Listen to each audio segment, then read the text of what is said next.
Ladies and gentlemen, boys and girls, it's time for Below Grade Level. Let's talk about our crushes and have some fun. You'll see there's a beauty standing. Is she really everywhere? A reflection. One always falls onto you. The other shy and quiet. Could there be two different girls who look the same at Sweet Valley, Sweet Valley? Hello and welcome to Below Grade Level, the show where we take the books that we read as children and read them as adults and ruin them. I'm one of your hosts, Jonathan Eaton, squeaking in my chair. And with me, as always, is Dusty, my cat, who just jumped up in my lap. Dusty, you piece of shit. And my other co-hosts, Bekah Eaton. Hi. I just noticed how you wrote secrets on this piece of paper, and it made me laugh. And Chris Zaleski. Hello. Yeah, we were just talking about this beforehand, but we're going to start reading the book Sweet Valley High, number 2, Secret. Where's our fans of the SVU? SVU represent. Yeah, the name of this book is Secrets, and I don't think any of us are going to be able to say it in not a whisper. Secret. Dusty. You fucking piece of shit. Dusty thinks he's It reminds me of the old Conan O'Brien bit. Where it would be like... called a cat a piece of shit? Well, no, Secrets.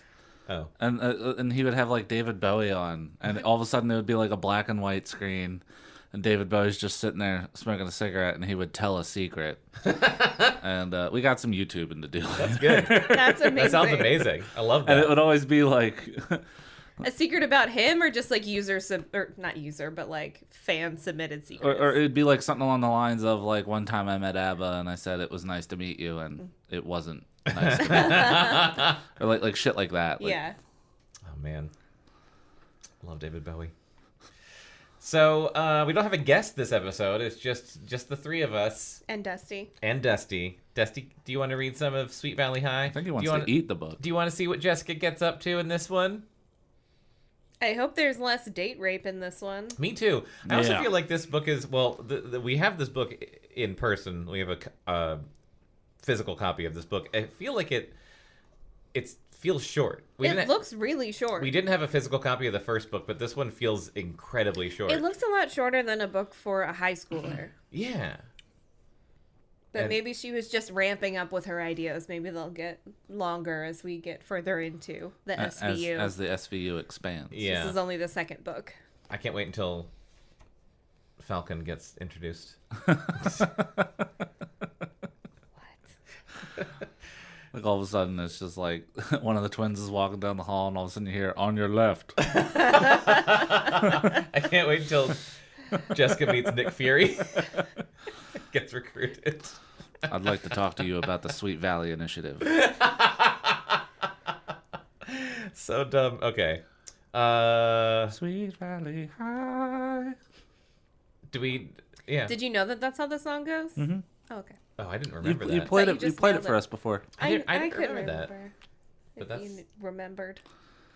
Yep. Some things I remember. Other things I don't. Mm-hmm. That's a really important one, so you chose well. Yeah. I'm glad you did. Chris, tell us what it says. Describe the cover of this book and tell us what it says. All right. On the back, it's a circle, and the two twins are inside the circle. It's a picture of them. One of them is on a pink phone, and the other one has like a what face, and the other one that's on the phone, whose hair is down. I should have mentioned the one with the what face has her hair pulled back. That's probably The Elizabeth. what face? And I think the hair down is probably, yeah. Jessica's Hair down is Jessica, hair up, what face is Elizabeth. Yeah. Oh yeah, because hair up is like wearing like a full T-shirt, whereas the hair down's wearing a tank top. And the phone's pink, like I said, and she has like a "I'll never tell" look on her face. And it's a Sweet Valley High Secrets. What Jessica wants, Jessica gets, even if someone gets hurt. Oh shit. That seems in line with her character. Yes, she And then is in bold very on the back cruel. it says Jessica would stop at nothing. Oh boy. That seems very in line with her character. All right. Should we just Hopefully jump we into get it? into some murder. Murder podcasts are on the way up. Oh my god, the next book is called Playing with Fire. I fucking love these books. Sweet Valley High. Secret. Oh, also, I want to declare that if after we've read more than one of these books, all of a sudden it becomes a Netflix series, Yeah. then We need like royalties. we or- need to read Yeah. more books that we want to be turned into Yes. Good call. Yeah. Let's start reading Mad Adam on the podcast. Netflix. Just start bending the universe to our will. Yeah. I swear to God, like any day Netflix is going to be like, hey, we're going to do an Animorph series. Any day. Any fucking I do day. not want that. No I very one does. much do not want No that. one does. David but Cronenberg is going to produce it. Since when do we get what we want? We never finished watching Babysitter's Club. No, I thought about that the last time Chris slept over. I was like, we should have been watching Babysitter's Club. Sweet Valley Doing an High, episode recap podcast. Yeah. written by Kate William, created by... Oh, so this is written by a different person. Written And by that's Kate the William. second book? Created Oh by yeah, it says created by Francine on the front. Pascal. Damn. Francine was like, I did one. One and done. Now off to the factory. She just writes the backs of the books. And says, like, take it from there. Yeah. All right. Chapter 1. All right. Oh, sweet. It already starts off with Jessica. My very own sister! How could she do such a hideous thing to me? Jessica Wakefield fumed. She shimmied. She shimmied into the dress she was wearing for her date with Tom McKay. Her best friend, Kara Walker, zipped her up, then stepped back and sighed with unrequited lust. Jessica was, as usual, too fucking gorgeous for words. Her sun-colored hair shimmered above tanned shoulders left bare by the silky Hawaiian print sundress that perfectly complemented her blue-green eyes, showing a bewitching smile on her lovely oval face usually completed the picture of perfection. The only trouble was she wasn't smiling right now. Kara had a triangle face. Look at me!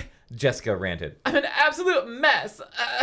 I haven't been able to do a single thing with my hair since this afternoon. She tossed her head in disgust, even though every golden strand seemed to be in place, like the goddess she was.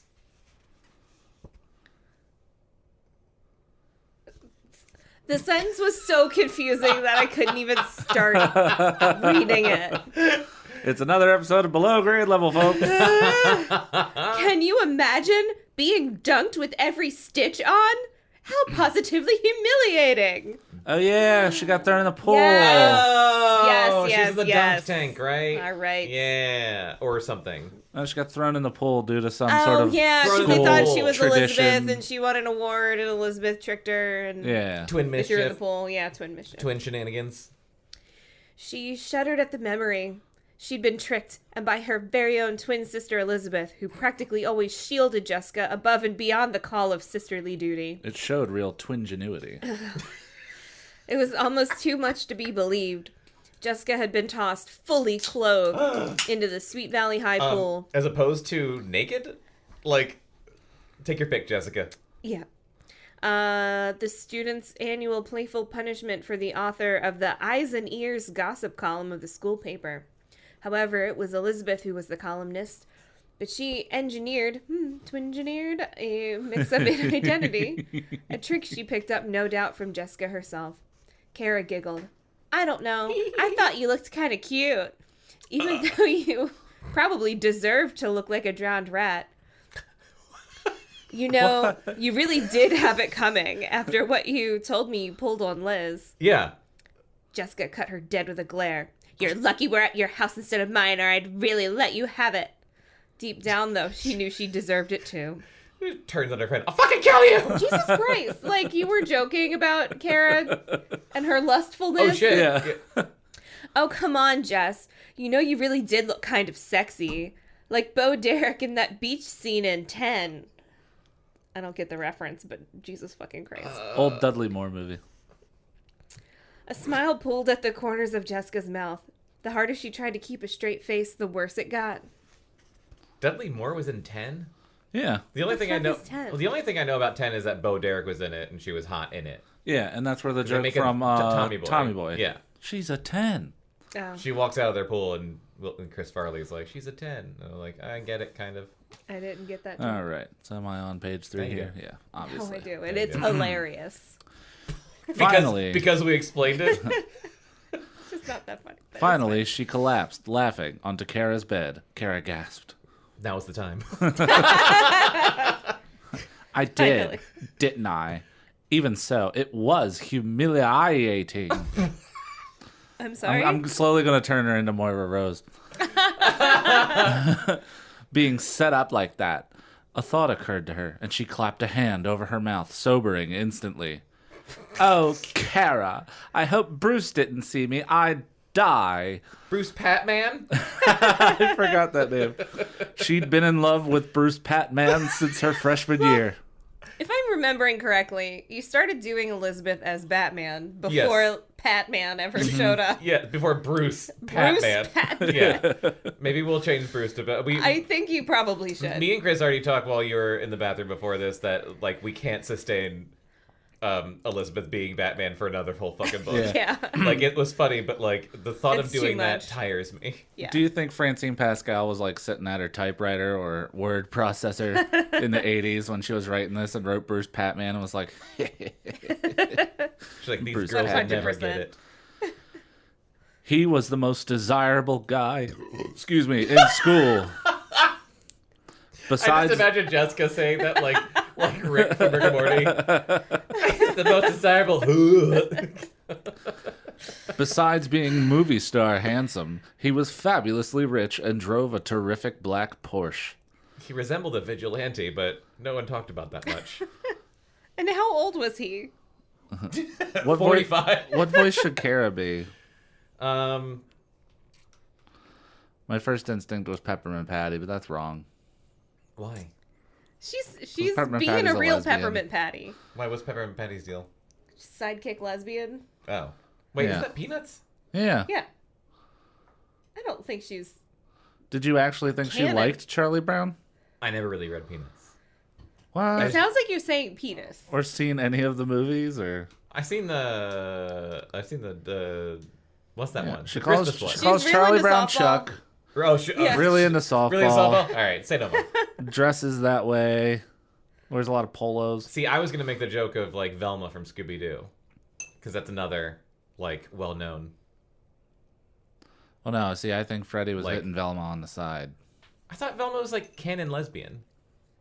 I mean, maybe in one of the adaptations of the storied Fred history was of hitting Velma on the Scoobert side. Doo. Scoobert? Scoobert His Doo? full name is Scoobert. Is that real? Yes. Yes, I wish I made that up. I wish I was the genius that came up with that. And his mother had like a weird accent. She'd be like, Scoobert! I love Scooby. All right. All right. I saw some fucking picture on like Reddit or something that was This is like so early for us to be doing. I know. Like grown up Shaggy and Scooby sitting only on the top three of of us, like like a burnt out mystery van, and it said like it turned out all the monsters were human, and I was like my eyes rolled so far into the back of my head that I saw my brain. What All do right. it look like? Wet. And smooth. Just keep thinking of how you'll feel when you're queen of the fall dance, Kara cajoled as she stood in front of the mirror, combing out her own shiny dark hair. Bruce will be so blinded by your beauty, he won't remember anything else, sir. That's another Peanuts joke. But yeah, that was... What was her name? That was, Marcy? yeah, Marcy. How many lesbians are in Peanuts? Two, Those Peppermint two. Patty and Marcy. She's just a combination. I am learning a lot. It's Patty way and easier to Marcy. believe that than this young girl had an assistant.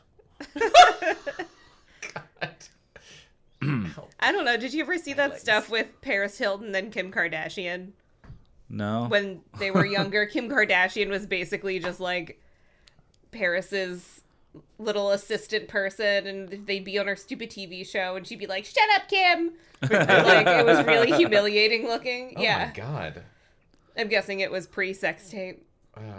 Wait, but no. Most likely. Her show was after the sex tape because that's the entire reason. Pre-Kim sex tape, Oh. Yeah. not Post Paris sex tape. post-Paris sex Which tape. one sex tape? Yeah. I forgot about. You forgot about One Night in Paris? Jesus. Isn't pop culture something else? Jessica wondered if even Kara knew just how badly she wanted that crown. The dance, among other things. along They with really revenge. So wait, is it not even a homecoming dance? It's just a fall dance. Yeah, just the fall dance. All right. Multiple crowns to be won. The dance was 2 weeks away, and she could hardly wait. Bruce had been nominated for king, and it seemed a cinch he would win. Of course, he has a Porsche. None of the other nominees even came close. They all drove station wagons. If she won, too, it would mean reigning at Bruce's side for many of the school-related activities during the semester. It would mean that, finally, Bruce would have to notice her and, naturally, fall in love with her. Winning that crown meant everything to her, and when Jessica Wakefield set out to get something, she let nothing and no one stand in her way. Jesus Christ. I love this book already. Usually it wasn't hard to get what she wanted. With her bewitching looks and beguiling ways, few people ever realized they'd been had by Jessica until it was too late. Isn't she like 16? Yeah. Elizabeth Wakefield stared down at the shattered remains of the measuring cup her best friend Enid Rollins had just dropped. "Oh, Liz, I'm sorry," Enid cried, her eyes filling with tears. "I don't know what happened. It just slipped out of my hands." Elizabeth hugged her best As friend. played by Jerry Lewis. Elizabeth hugged her best friend, forgetting the fact that they were both covered in chocolate chip cookie batter. Hot. Enid Rollins was spending the night at the Wakefields, and Elizabeth had initiated Project CC Cookie in the hope it would distract Enid from whatever it was she'd been so jumpy about all evening. Hearing that name would distract me from whatever was bothering me all day. Because you would have a new thing to bother you. Instantly gave me a headache. Oh my god, I want to go back and read that and slightly I change don't want to it. hear that again. Elizabeth had initiated Project CCH Cookie in hopes it would distract. CCH cookie? It's like CCH Pounder. Oh, I get it. All right, that's not a good one. It's not a good one. I swung and I missed. Actually, Elizabeth had been noticing a nervous edge to Enid's behavior ever since she'd started going with Ronnie Edwards about 2 months earlier. Going where? But she hadn't wanted to pry. She figured Enid would tell her what was bothering her when she was ready. She didn't believe that being best friends with someone entitled her to pry into her friend's Of course private it does. business. Are you kidding me? Yeah. Fucking pry. That's like the point of being friends, is be like, what's wrong? But Enid had been in tears. Give me your business. Enid had been in tears when she arrived, too upset even to talk, and things had gone downhill from there. She showed up in tears and Elizabeth didn't fucking ask her what was wrong. No, she showed up in tears, and Elizabeth was like, let's make cookies! Project CC Cookie! Project CC Cookie! You had to fight not to say CCH again, didn't you? Project CC Cookie. Things had gone downhill from there. This had gone too far. I gotta tell you, let's never have a guest again, because I can put my feet up.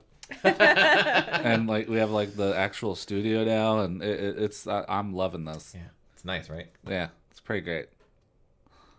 Where the fuck am I? You're at your house. Thank you. You're home, Bekah. You're safe. Thank you. Forget the stupid cup, Elizabeth said. What's wrong, Slapping Enid. You don't have to tell me if you don't want to. That just makes you think I'm Moira Rose. Sign the fucking contract. You don't have to tell me if you don't want to, but just remember I'm your friend. I'm here to help if you need it. Enid covered her face with her hands. Elizabeth noticed that they were trembling. Oh, Liz, I'm so afraid. Of what? Cookies. Of losing Ronnie. If he knew the truth about me, he'd hate me. Absolutely despise me. Wait, is she also diabetic? Wait, wasn't there something? Wasn't there something where they had this like weird beach confessional? Yeah, there's a beach secret. But so they never A beach secret. they never said what it was though, right? Or No, I am don't I think- forgetting? no, It was a secret.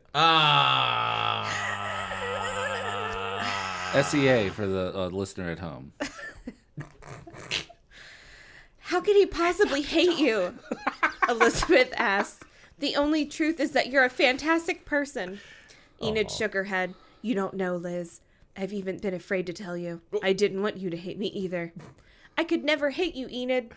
Maybe not, but I just know Ronnie would if he found out. That I was allergic to shellfish. Okay, what's this terrible secret? Elizabeth smiled in an attempt to lighten Enid's misery. She doesn't know how to be around people. No. Hold on, I got confused again. Go on. Okay, what's this terrible secret? You're really a cat burglar, right? Straight A student by day, jewel thief by night. No, that's Bruce Patman. Come on, Liz, it's not funny, Enid. Enid refused to be consoled. A tear trickled down one chocolate smudged cheek. I'm sorry, Elizabeth said. Really, I am. It's just that I can't believe anything you did could be as terrible as all that. Enid took a deep, shaky breath, then blurted, I thought you were going to say a deep shit. You thought that I was going to Wait, say that. As soon as you said shit, say that I was again. like, what? Enid took a deep, shaky breath, then blurted, try a police record then. I thought that would be more impactful. Did she actually kill someone? Probably not. You? In spite of herself, Elizabeth couldn't help being shocked. Yeah, me. Oh, I know what you're thinking. Straight as an arrow, Enid. You know what? Now she sounds like regular-sized Rudy. Yeah, me.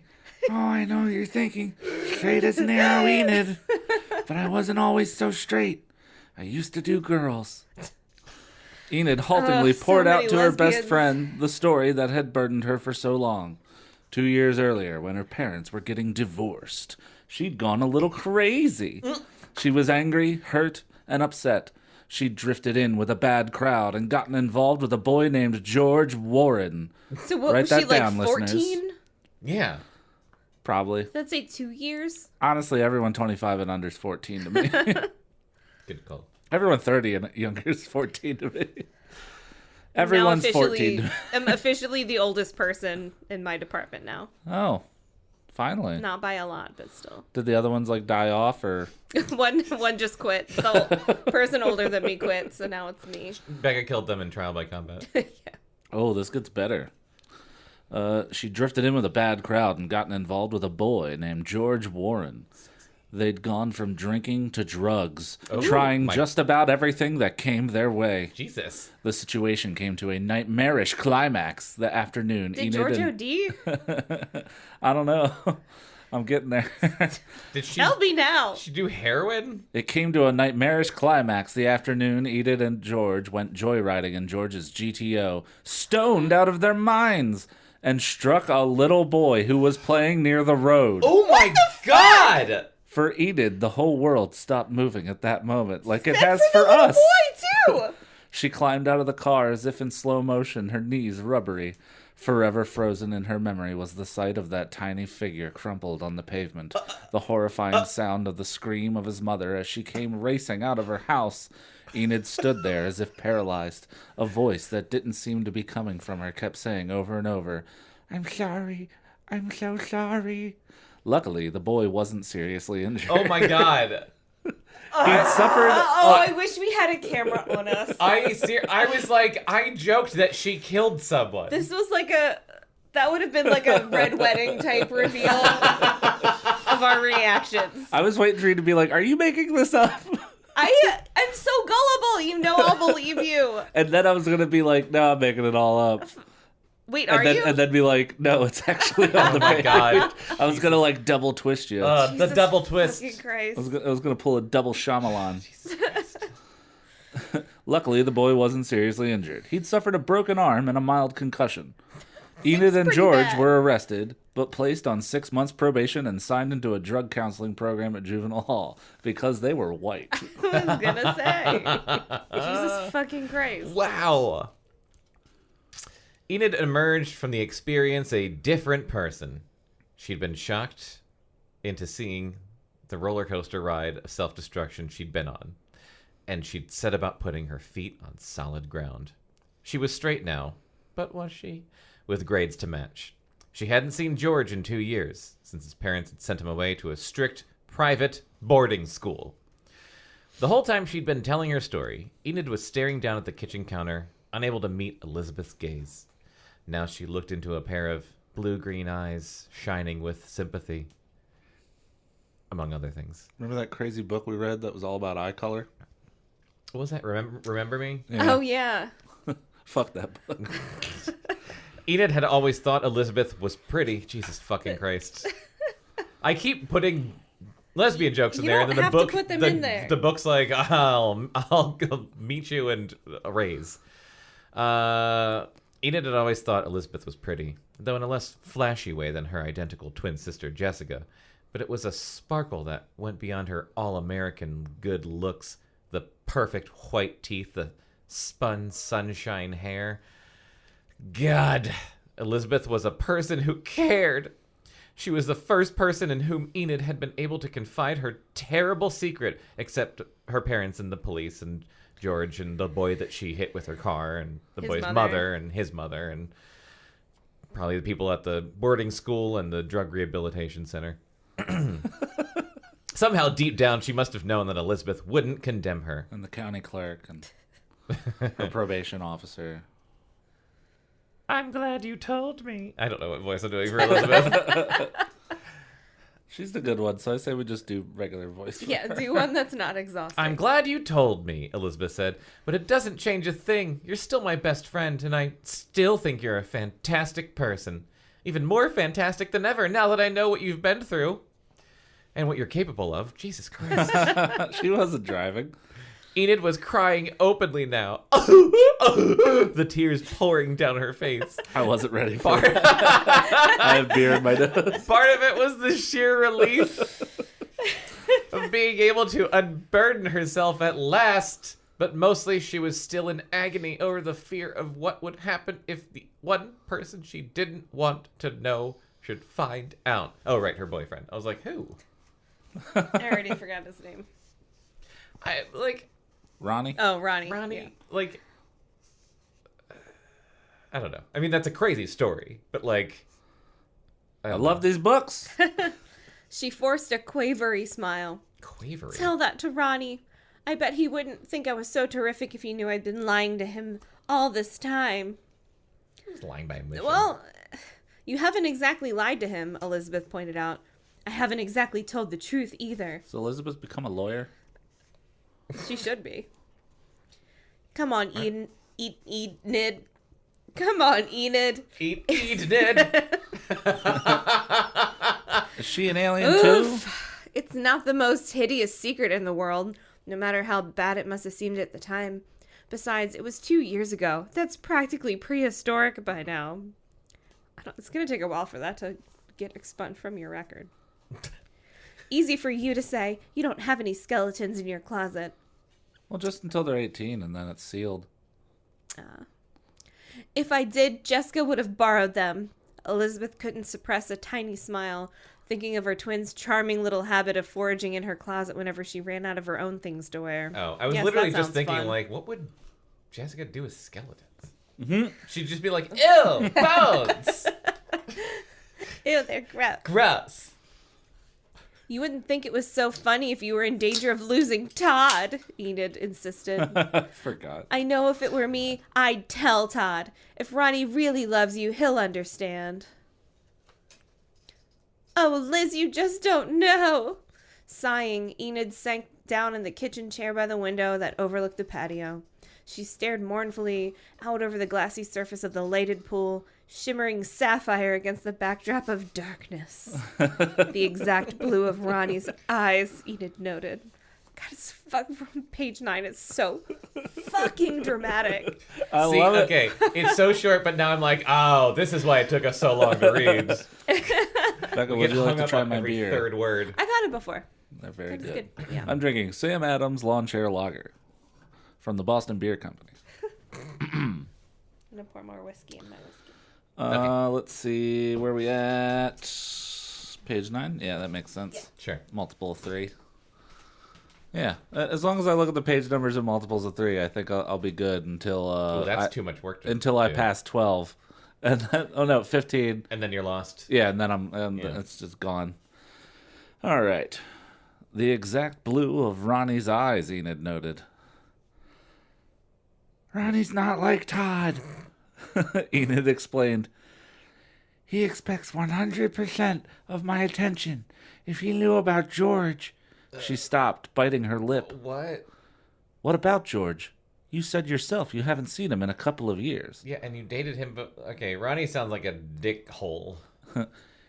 It's true. I haven't actually seen him, but... She released a deep sigh.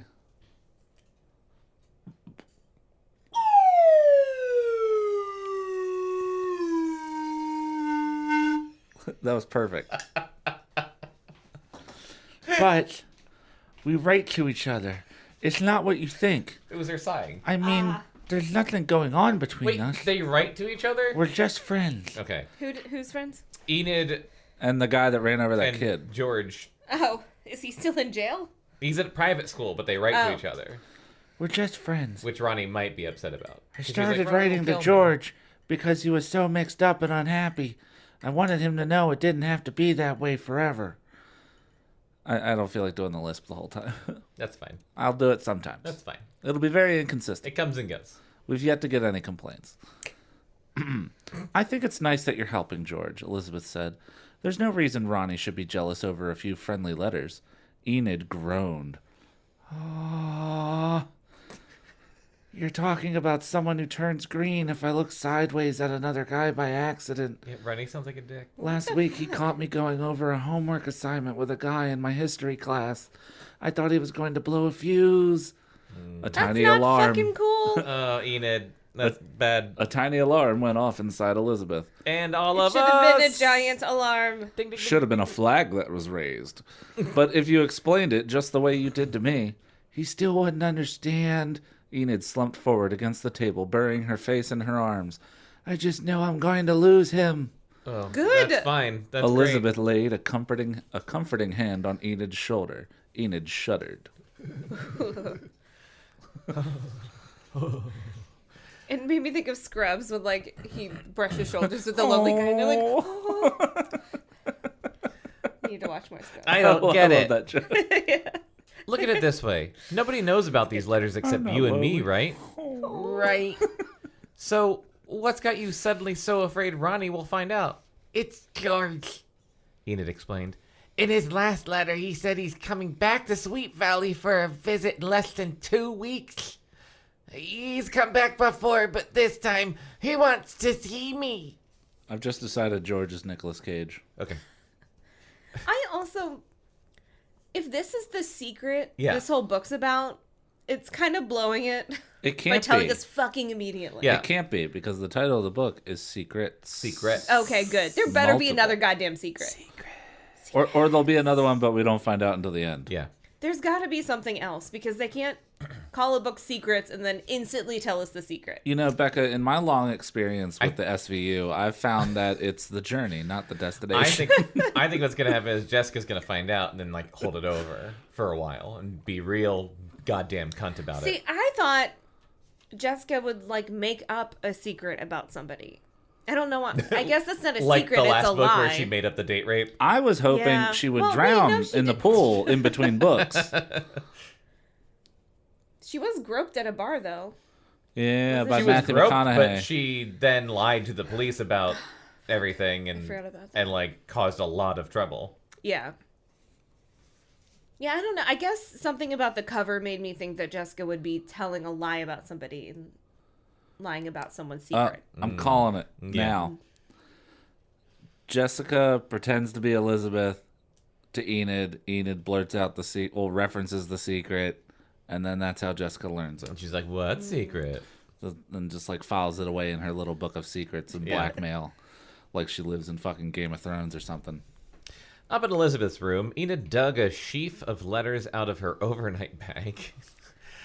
I brought them along like a psychopath. What teenager doesn't bring a sheaf of letters to Yeah. a slumber party? I mean, you guys don't take your correspondence everywhere? Hoping my I'd have manuscript. Here's my manifesto.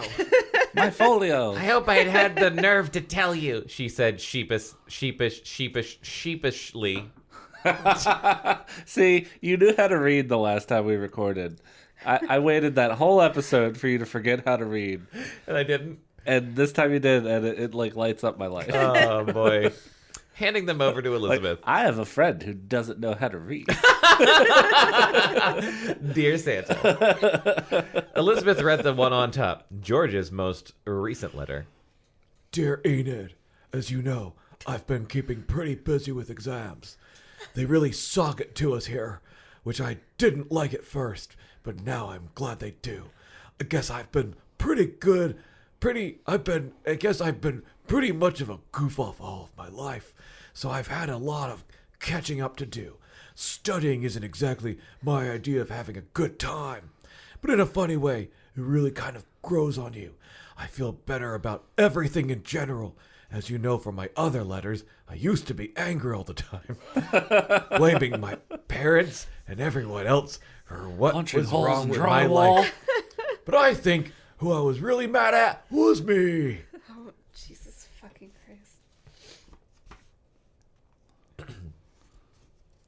I don't want to sound weird or anything, but you helped me see that more than anyone, Eden. I don't know why I can't say the name Enid. Enid. You'll never know how Enid. much your letters meant to me. I don't mind admitting to you that it was pretty depressing here at first. This is definitely not Disneyland, but I won't be here much longer. Only until the end of the semester Freaking when out. I'll finally have enough credits to graduate. And the future is looking pretty good. I'm glad to hear things are going so well for you too. Your last letter was definitely an upper. The only kind I go for these days. I wish I had made that joke, but that was in the book.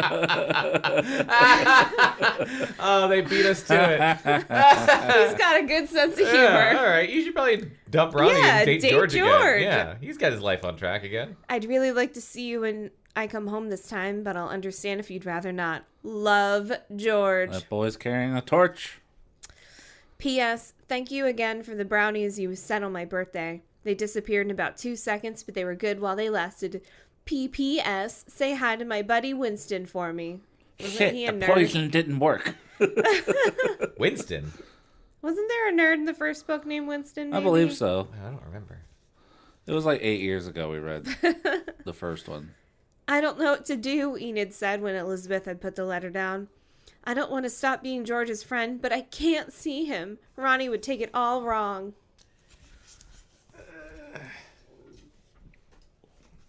Enid. It's hard to say. Enid. It's a terrible name. Lean hard into the E. Enid. Enid. I hate it. I should think Ronnie would be glad to know how loyal you are to people you care about.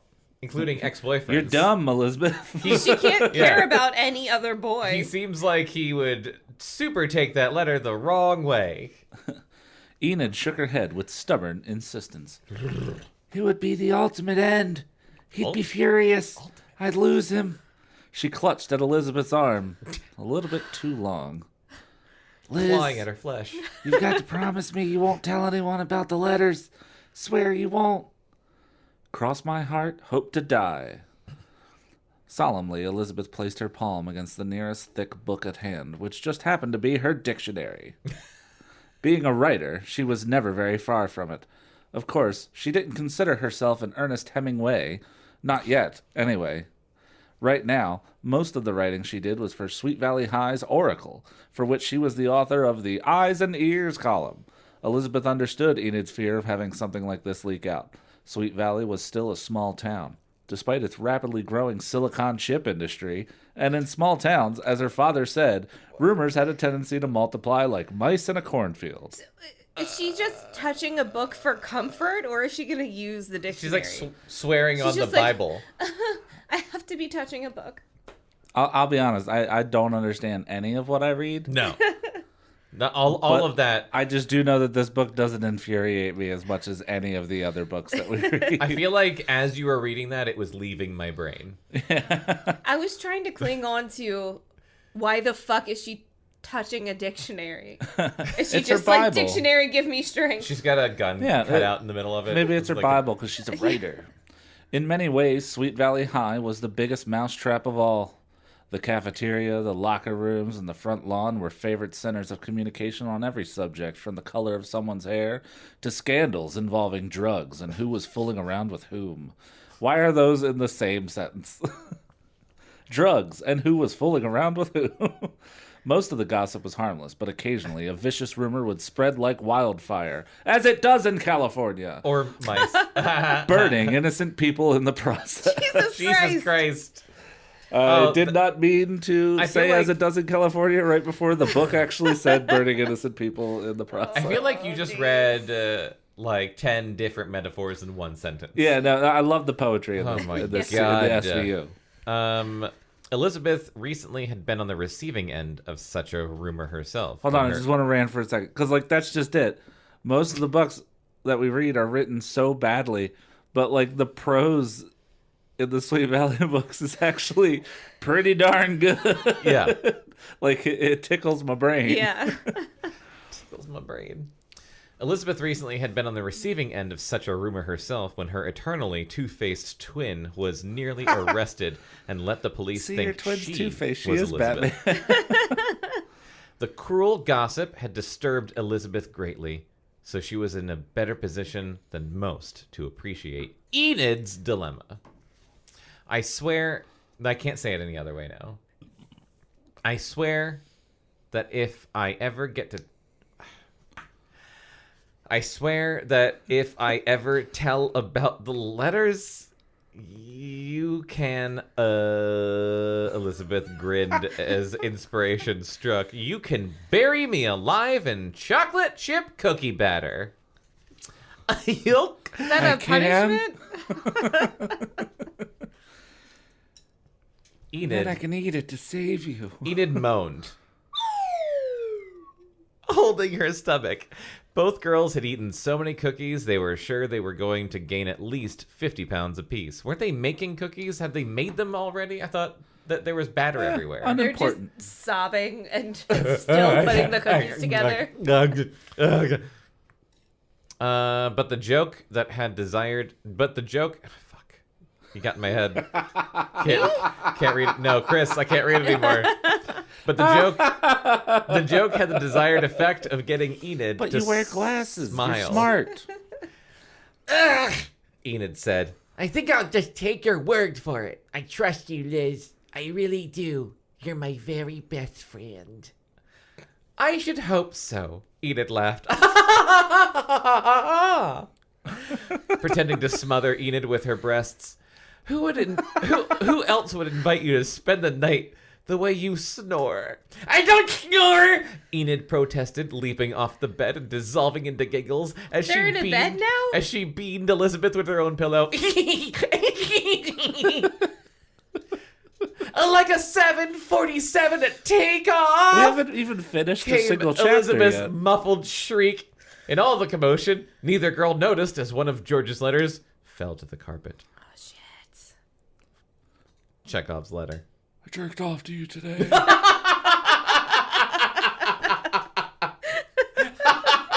But I was also thinking about hitting that kid. It was weird. Oh, God. I give! Elizabeth gasped at last. I don't want to read anymore. I'll do the next two because it's Yeah, like yeah. right down the middle. Right down the middle. Come on, let's get into bed. We can tell ghost stories. I know a good one about these two teenage girls that made out. I mean, they were left all alone in this big creepy house. Elizabeth Wakefield, Enid cried. If you tell me one of your ghost stories, I'll never get any sleep. The last time I couldn't sleep for a week. Elizabeth smelled a challenge and rose to it. Gross. She flicked off the bedside lamp, plunging the room into shadowy darkness. It was a dark and stormy night, she intoned in her creakiest voice. She took off her clothes. Enid settled back with a sigh of defeat, secretly glad to get her mind off the real-life fear that was pressing down on her. The thought of losing Ronnie was the worst nightmare she could imagine. Really? Was it? Chapter 2. Ronnie seems like a nightmare. Who needs a Ronnie when you have an Elizabeth? Jessica stared restlessly out the window at the sloping green lawns of Sweet Valley High as Ms. Nora Dalton Not this shit droned- again. Ms. Nora Dalton droned on and on, something to do with conjugating French verbs. Bore, bored, boring, Jessica conjugated in her mind. It was such a gorgeous day. Good She one, wished she Jessica. were at the beach instead, soaking up the rays in the bronze wet look one piece she bought the week before at Foxy Mama. What are the words I'm saying? What was any of that? Soaking up the rays in the bronze wet look one piece she'd bought the week before at Foxy Why Mama. would you need a wet look bathing suit? Right? If you want to look wet, just go in the ocean. Well, she hates being in the water, apparently. She's a witch. Out of the corner of her eye, she caught Winston Egbert. I forgot that Oh was my his name. god! Yes! Seated across the aisle, gazing at her with a goofy, lovesick expression. Yuck! Did he have to stare at her like that? Even so, she found herself shifting slightly to move her to a more flattering pose. If I'm gonna be oogled, then Yeah. I Might as well show you Might as well my make the most of cleavage. it. I'm Yeah. calling it now. It somehow gets revealed that Winston is like hung like a horse. Ew. I don't think that's gonna happen. We're ready whenever bet it you will. are, Jessica. That's the secret. The secret that Yeah. Winston has a huge dick. giant dick. Yeah. God apologizes for awkward. It's like, look, this is the best I can do, man. The rest of you sucks. Sorry about your name. Here's a big dick. Jessica whipped about to find herself under the sudden scrutiny of Ms. Dalton, a tall, slender woman in her 20s, whose wide-set hazel eyes regarded her with a hint of knowing amusement. You're thinking See- he has a huge dick, aren't you? Now I'm picturing like way too wide set because Like I Anya- don't know why you would include that detail unless she Like looked Anya like a Taylor butt. Joy. Yeah. Like alien eyes. Yeah, she does Like- look like an alien in like on like the the most sides of her attractive face. way. Sorry, Jessica said. I didn't get the question. I was just wondering if you might like to let us in on the secret.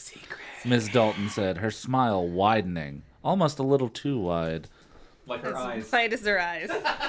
She didn't smile often, but when she did, her normally pretty but serious face lit up to spectacular effect. Secret?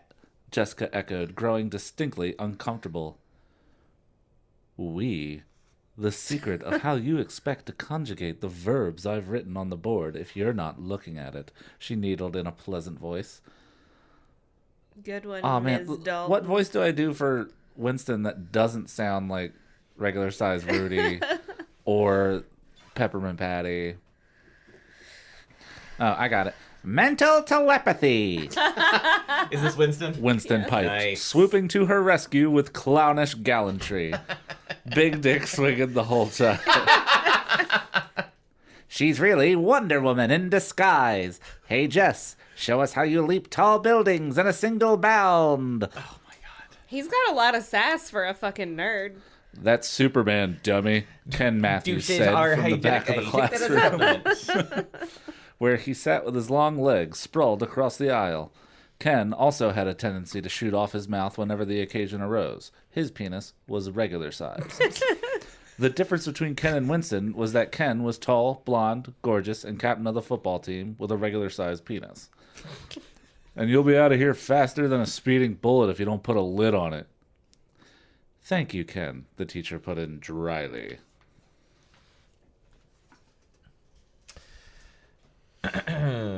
I think we can all settle down and get some work done, unless, she added, eyes sparkling, any of you has X-ray vision and can see the answers I have hidden in my desk. A ripple of laughter greeted this. She knows Superman too? Ken flashed her one of his 1,000-watt grins, and the two of them got in trouble later. It was common knowledge that Ken was hopelessly in love with Miss Dalton, who had been giving him extra tutoring after class to boost his near-failing grade, among other things. More like extra cootering. Ew. Oh my god.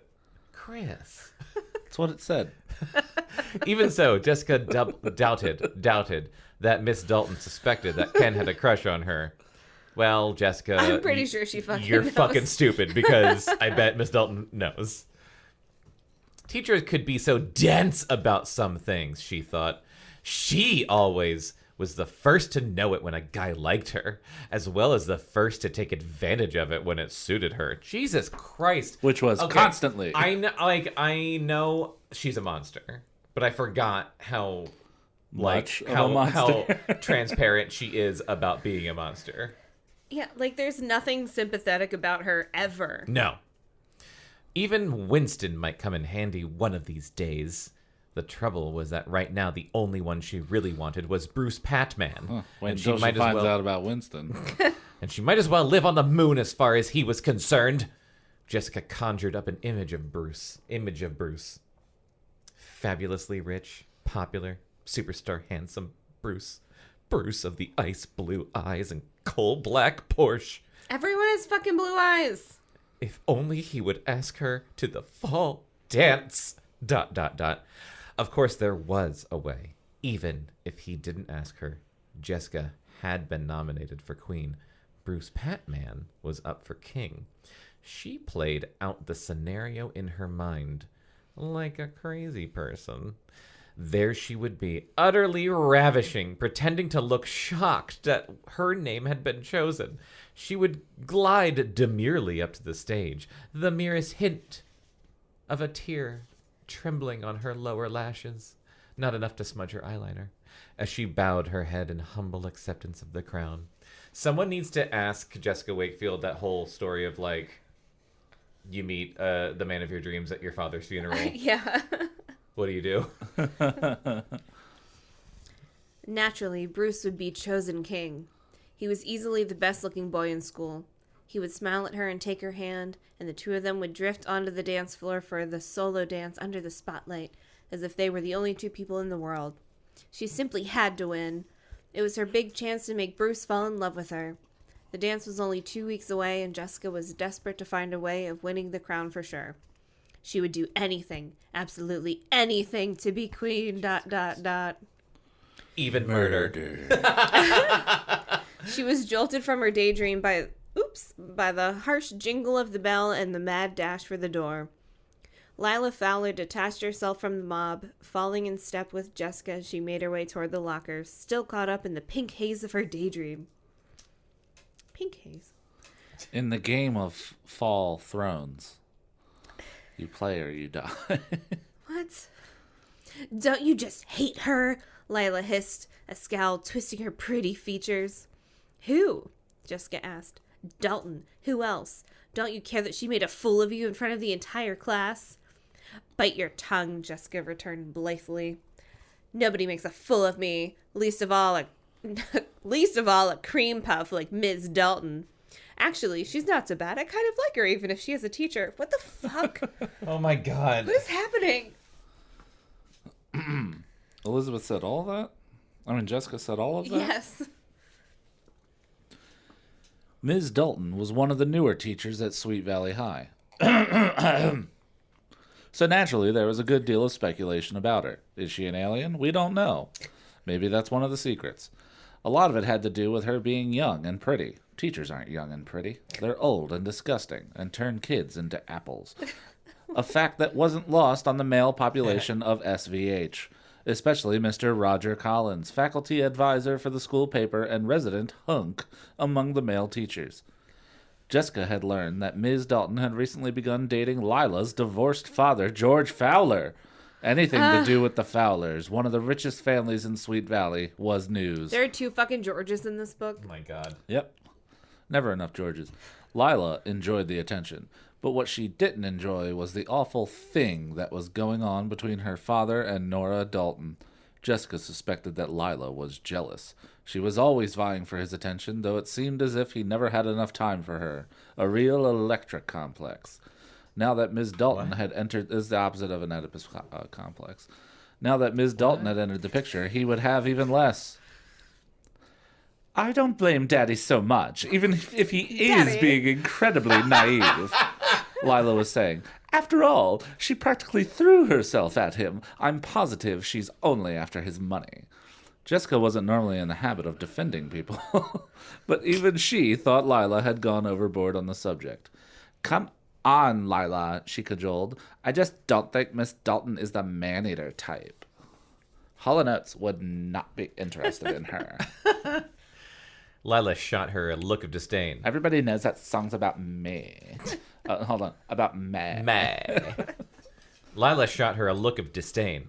They're the worst kind, don't you see? The ones who don't seem the type. I mean, look at the way she keeps Ken Matthews dangling, for instance. It's positively disgusting. Ken! Jessica snorted. I think you're just jealous because he'll be thinking of Miss Dalton while he's at the dance with you. I am not jealous. Just because Ken's taking me to the dance doesn't make him the love of my life. Why should I care if he's got the hots for some other girl? Girl, Lila, honey. Miss Dalton is practically old enough to be his mother, for heaven's sake. In her 20s, Yeah. you say? She's 25. Yeah. Lila What is replied she, 6 years older than them? haughtily. Yeah, right? I asked my father. That makes her exactly 9 years older than us. You had to ask your father how much old... You bitches are bad at math. Okay, wait. So they are 16. They're 16. I can't remember what grade they're in, but they've got to be juniors or seniors, but I really don't remember if they I guess said they're- that in the last book. I mean, I guess they're juniors. So if 25 is 9 years older, then they're 16. Okay. Yes. So junior-ish. Yeah. Junior-ish. I had a late birthday, so Me too. it's hard to, yeah. Yeah. I graduated when I was 17, but most people were like 18. Yeah. So. Same. Yeah. Well, did she ask her father how old the teacher was? Is that They what she no, asked him? she. That's what I she- assumed. The teacher's 25. She asked her father. That makes she. I asked my. I asked her. She asked her father how. I don't think my she father. asked her father simple math. I think she asked how old that bitch was. I choose to believe that she asked her father how much 25 minus 16 was. Because they're dumb. It still doesn't explain why she's interested in Kenny. I mean, I know he'd probably jump off the Golden Gate Bridge if she asked him to. But don't you see? Lila broke in. She yanked her locker open savagely, hitting another poor girl in the face as she did so. She's too subtle for anything that obvious. I'll bet there's a whole lot that we don't know about. I've seen the way she drapes herself across his desk when they're alone in the classroom. Really? I hadn't noticed. Jessica peered into the small mirror that was taped to the inside of the locker door as she concentrated on applying a fresh coat of plum passion gloss to her lips. Plum Passion Gloss. Actually, if Ms. Dalton was having an affair with Ken Matthews, it might even liven things up at school, she thought. I wish I could catch her really doing something with Ken, Lila muttered. Then be my so hot to father'd masturbate to. see what she's like under all that nicey nice. What? Then my father'd see, father apostrophe D, what she's like under all that nicey nice. That sounds disgusting. Catch who? Kara Walker strolled up beside them, her eyes alight with curiosity. Kara was always looking for fresh gossip. It was one of the reasons she and Jessica were such good friends. Kara was content to let Hurricane Jessica make all the waves while she followed in her wake, gathering up the accurate. debris of gossip that littered her path. With her sleek, dark good looks, Kara was pretty and popular in her own right. Though certainly no match for the stunning Jessica. Jesus Christ. A crucial point in her favor as far as Jessica was concerned. Ms. Dalton, Jessica drawled, forming her mouth into a sexy pout as she looked at herself in the mirror. Why? Lila's convinced she and Ken Matthews are having some kind of passionate affair. What? Kara screeched. This is almost too good to be true. I don't believe it! Believe it, snapped Lila, snapping her locker shut with an ear-splitting clang. You mean you've actually seen them? The rest of Kara's question was swallowed up as the second bell shattered the air. Jessica and Kara both slammed their lockers shut, then locked them. This book should have been called Rumors. I know. Yeah. That's what I've been thinking this whole time for no reason in particular. Yeah, that's gonna Like, be a even bunch of earlier gossip. today, I was like, what's this book called? Rumors? Yeah, it should be called Gossip. Yeah. It should be called lying about shit. Sweet Valley High, lying about shit. Also, that's what the last book could have been called. It's probably what all of Every them could be single- yeah, called. all the I'm books. just imagining now. Got to rush, said Lila. I don't want to be late for choir. They're choosing soloists today for the Christmas program. I'll just die if I don't get lead soprano. Oh yeah, I forgot Kara. Don't worry. I'm switching Kara's voice. Don't worry. Kara assured her. I overheard Miss Belisario in the office telling old Chrome Dome that you were a sure thing. Oh, yeah, Chrome Dome. Until I come up with another voice that's He just a was the placeholder. principal. I think he's bald. Oh, all principals Or are I think bald. that's the principal, yeah. Lila's brooding expression switched to a look of stunned happiness. First, she hugged Kara. Kara swooned. Then Jessica, who squealed aloud in protest. Hey, watch it. You're going to smudge my masterpiece. I want to look absolutely perfect in case I happen to run into you-know-who. Oh, God, I fucking hate We her. all know who. Kara Jessica. cast Jessica a knowing grin as she waved goodbye to Lila. I had to figure out who was talking. I want to come up with a better voice for Kara, but placeholder. You know whose initials wouldn't happen to be BP by any chance, would they? You've got it. Jessica giggled. How is this book so redundant when it's so short? Yeah. Yeah. For beautiful person. Or maybe black Porsche, Kara joked. You have to admit, said Jessica, there is something wildly sexy about a man in a black Porsche. He's not a man. Especially... You're all children. He's a boy. Hold on, it gets more redundant. Oh, boy. Especially if he's 6 feet plus and has gorgeous blue eyes and is incredibly rich, she added. Jessica sighed. I meant to say this 3 other fucking times. He is not rich. His parents might be rich. Yeah. He is not rich. He's a teenager. He's due to inherit. She'd He never comes wanted... from money. Even if he has a fucking... What's that shit? Trust fund? Trust fund. Yeah. He doesn't get it for It's 2 not more till years. he's like 25 usually. Oh, really? I don't fucking know. You're from Annapolis. How dare... She'd never wanted anything so badly in her entire life as she Scored. wanted to go to the dance with Scored. Bruce. Scored. It was a new feeling for her. She was used to I am getting what she wanted, so one way offended. or another. I'm too offended to read. And yet half the time, Bruce acted as if he scarcely noticed she was alive, even though she'd done everything she could to get him to notice. Like the time she dropped half a ton of books right at his feet in the study hall, injuring him. Bruce had only grinned lazily without lifting a single finger to help her pick anything up. Good. All Awesome of the guy. guys in these books are fucking horrible people. And he commented, Well, it was written by a woman. They don't understand how men actually think and do things. and he commented, Way to Seems go, pretty accurate to me. Wakefield. he commented, way to go, Wakefield, when she dropped all of her books. Smooth move, X-Lash. Smooth move, Ferguson. I wish Wait, I what was that didn't from? say 30 Rock. that frequently unironically. This time, she wasn't going to let him slide out of her grasp so easily. She had an idea.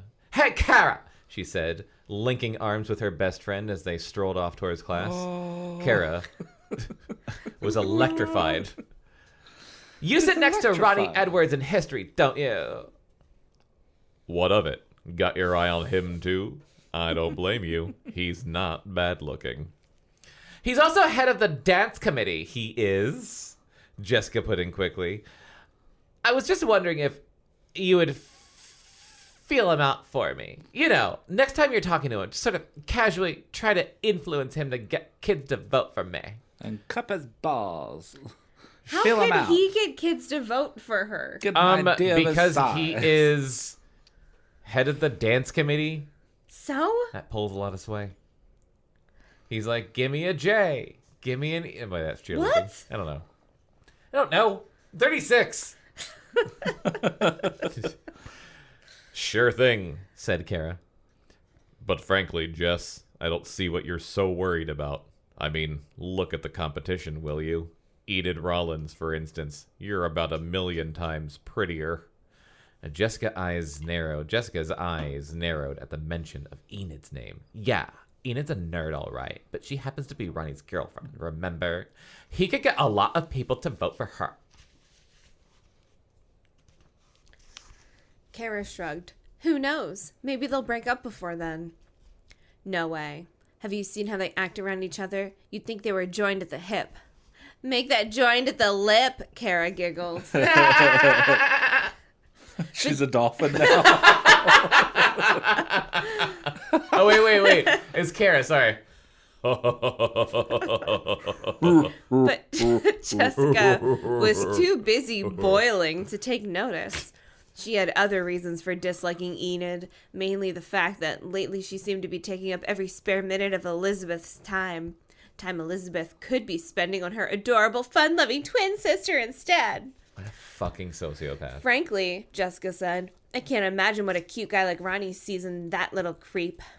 Liz seems to like her pretty well, too, commented Kara, casting Jessica a sidelong glance. At least it isn't like a mystery as to like who the bad guy is. Yeah, it's pretty clear. Yeah.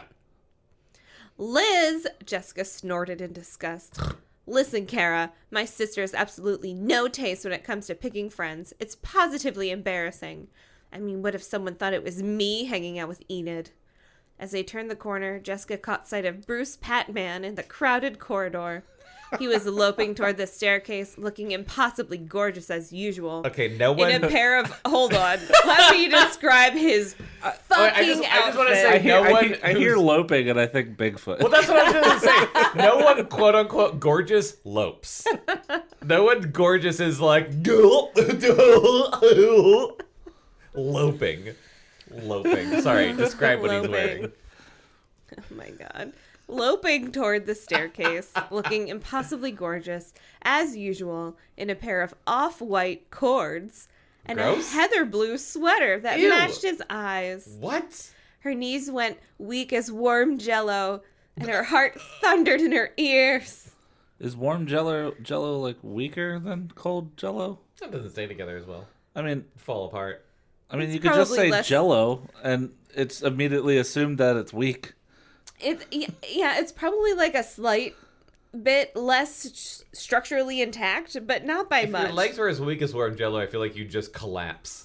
Like, just If fall. they were as weak as cold jello, you'd collapse. Yeah, if they were It as would only strong, be like a fraction of a second of a difference. if they were as strong as cold jello, you'd still collapse. Yeah. Oh, man. I've Oh, got the to 80s. go. I've got to go. I'll talk to you later. She tossed distractedly back at Kara, her eyes riveted on the glorious spectacle of Bruce climbing the stairs with Like a Bigfoot. the loose-limbed grace of a young lion. Or Sasquatch. Loose-limbed I'm thinking of grace? I feel like the only... Was he on all fours? Was he just like going up the stairs like...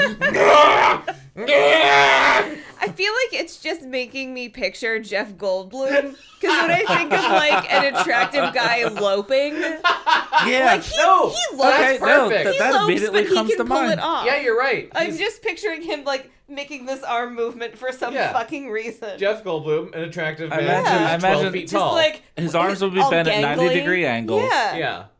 His elbows would barely ever leave his sides. Again, wish we were all on camera at this And moment. he's going up the stairs going...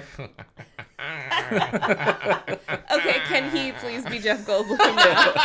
All right. I'm not doing the voice, but All right. you have to do the Bruce voice. Patman. Bruce Patman's definitely Jeff Goldblum. All right, so let's see. Okay.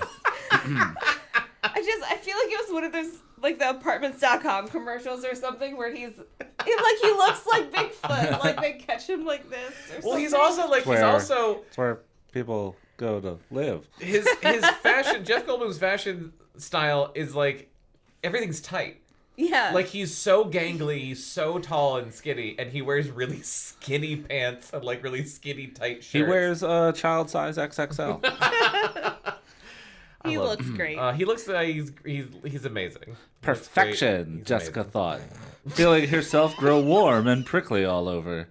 Down Bruce there. was absolute perfection, from his toes to his carelessly tousled dark hair.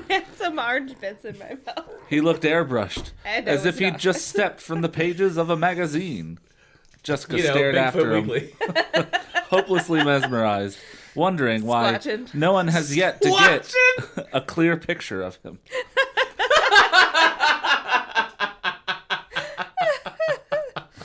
Wait a minute, Kara protested, tugging at her arm. You never did finish telling me about Ken and Miss D. But Jessica had already forgotten about Miss Dalton. She had Bruce in her sights, and like a bullet homing toward the target, she was dashing ahead to catch gonna up with kill them him. and finally get a picture of that monster.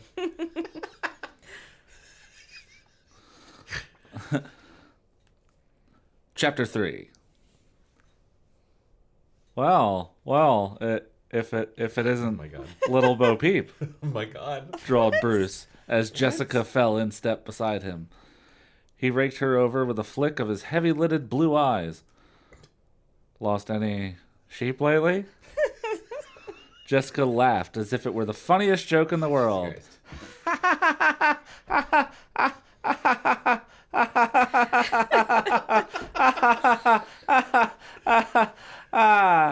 Bruce Patman could recite the Gettysburg Address in Pig Latin and have all the girls in school hanging on his every word. Oh no. I don't know what you're talking about, Bruce, she parried, fluttering her lashes at him. None of us know what he's talking about because that didn't make sense. I'm practically the loneliest girl in the whole school. Would you believe I don't even have a date for the dance yet? I hate Jessica so much. I'll bet Egbert would take you. I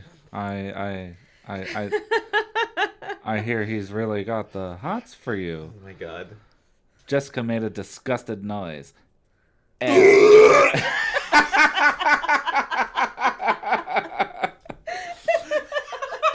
Your audio. Look what you just did with your mouth It's sound. it's not even like waves. It's It just clips. solid white. It clipped.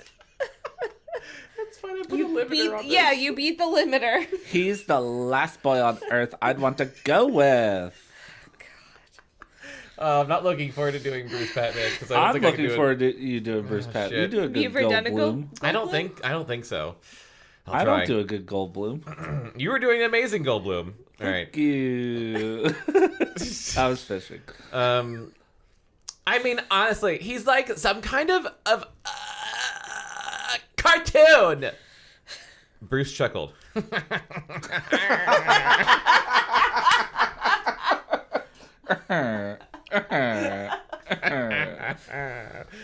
Oh, fuck. Oh, no. I love these books. I don't know how to get through the rest of this. Bruce chuckled. Shit. Oh, fuck. Oh, no. Oh, no. All right, sure. Old Scooby-Doo. What? Winston's for you, though.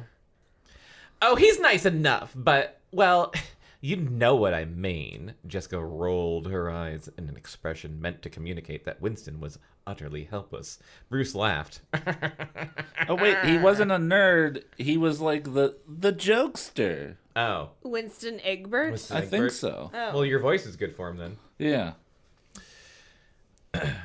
Yeah, I think I do, Jessica. She felt his gaze travel over her as if sizing her up and seeing if she was his type. Apparently, she met his approval, for his mouth curled up in a slow smile that sent Jessica's pulse pounding out of control. She had always known she was Bruce's type. Because she's a sociopath, so she knows everything. Was he finally getting around to figuring it out as well? My God. She ran the tip of her tongue over her lips. No. Wondering what it would be. Blep. Well, bleh. Wondering what it would be like when Bruce got around to kissing her. Ugh. When, not if. That's in the book. I bet Jeff Goldblum The is word- a great kisser. The word if simply wasn't part of Jessica's vocabulary. No shit. Sociopath. They were at the top of the stairs, and Jessica cast about wildly for some excuse to keep him from leaving. And then inspiration struck. She reached up, checking to see if her necklace, one of a pair of matching gold lavaliers their parents had given the twins on their 16th birthday, was under her sweater. It was nestled between her boobies.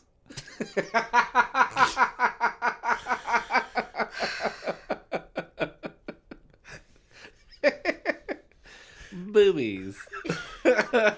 I'm a child. Oh, she gasped.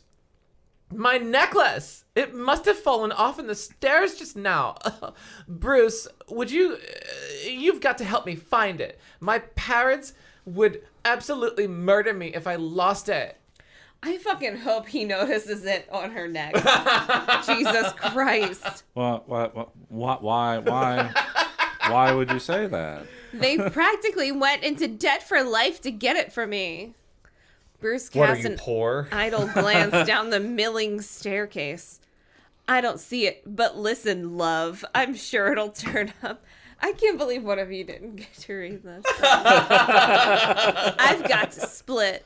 Catch you later. I've got to split He is was something go- Jeff Goldblum would 100% say. Yeah. And then he would Listen, scat love. as he walked away. Beep-a-dee-boop-ba-ba-boo. He was gone, leaving Jessica to gape after him in frustrated astonishment. Did I hear you say you lost your necklace? She turned to the voice behind her. There stood Winston. Winston Egbert, grinning foolishly and turning red to the tips of his ears. She sighed. Yeah, but it's no big deal. I can look for it later. Gosh, Jessica, I don't mind helping you look, he gushed. I'm good at finding things. My friends call me Sherlock Holmes. Once I even found a stamp my brother thought he'd lost out of his collection.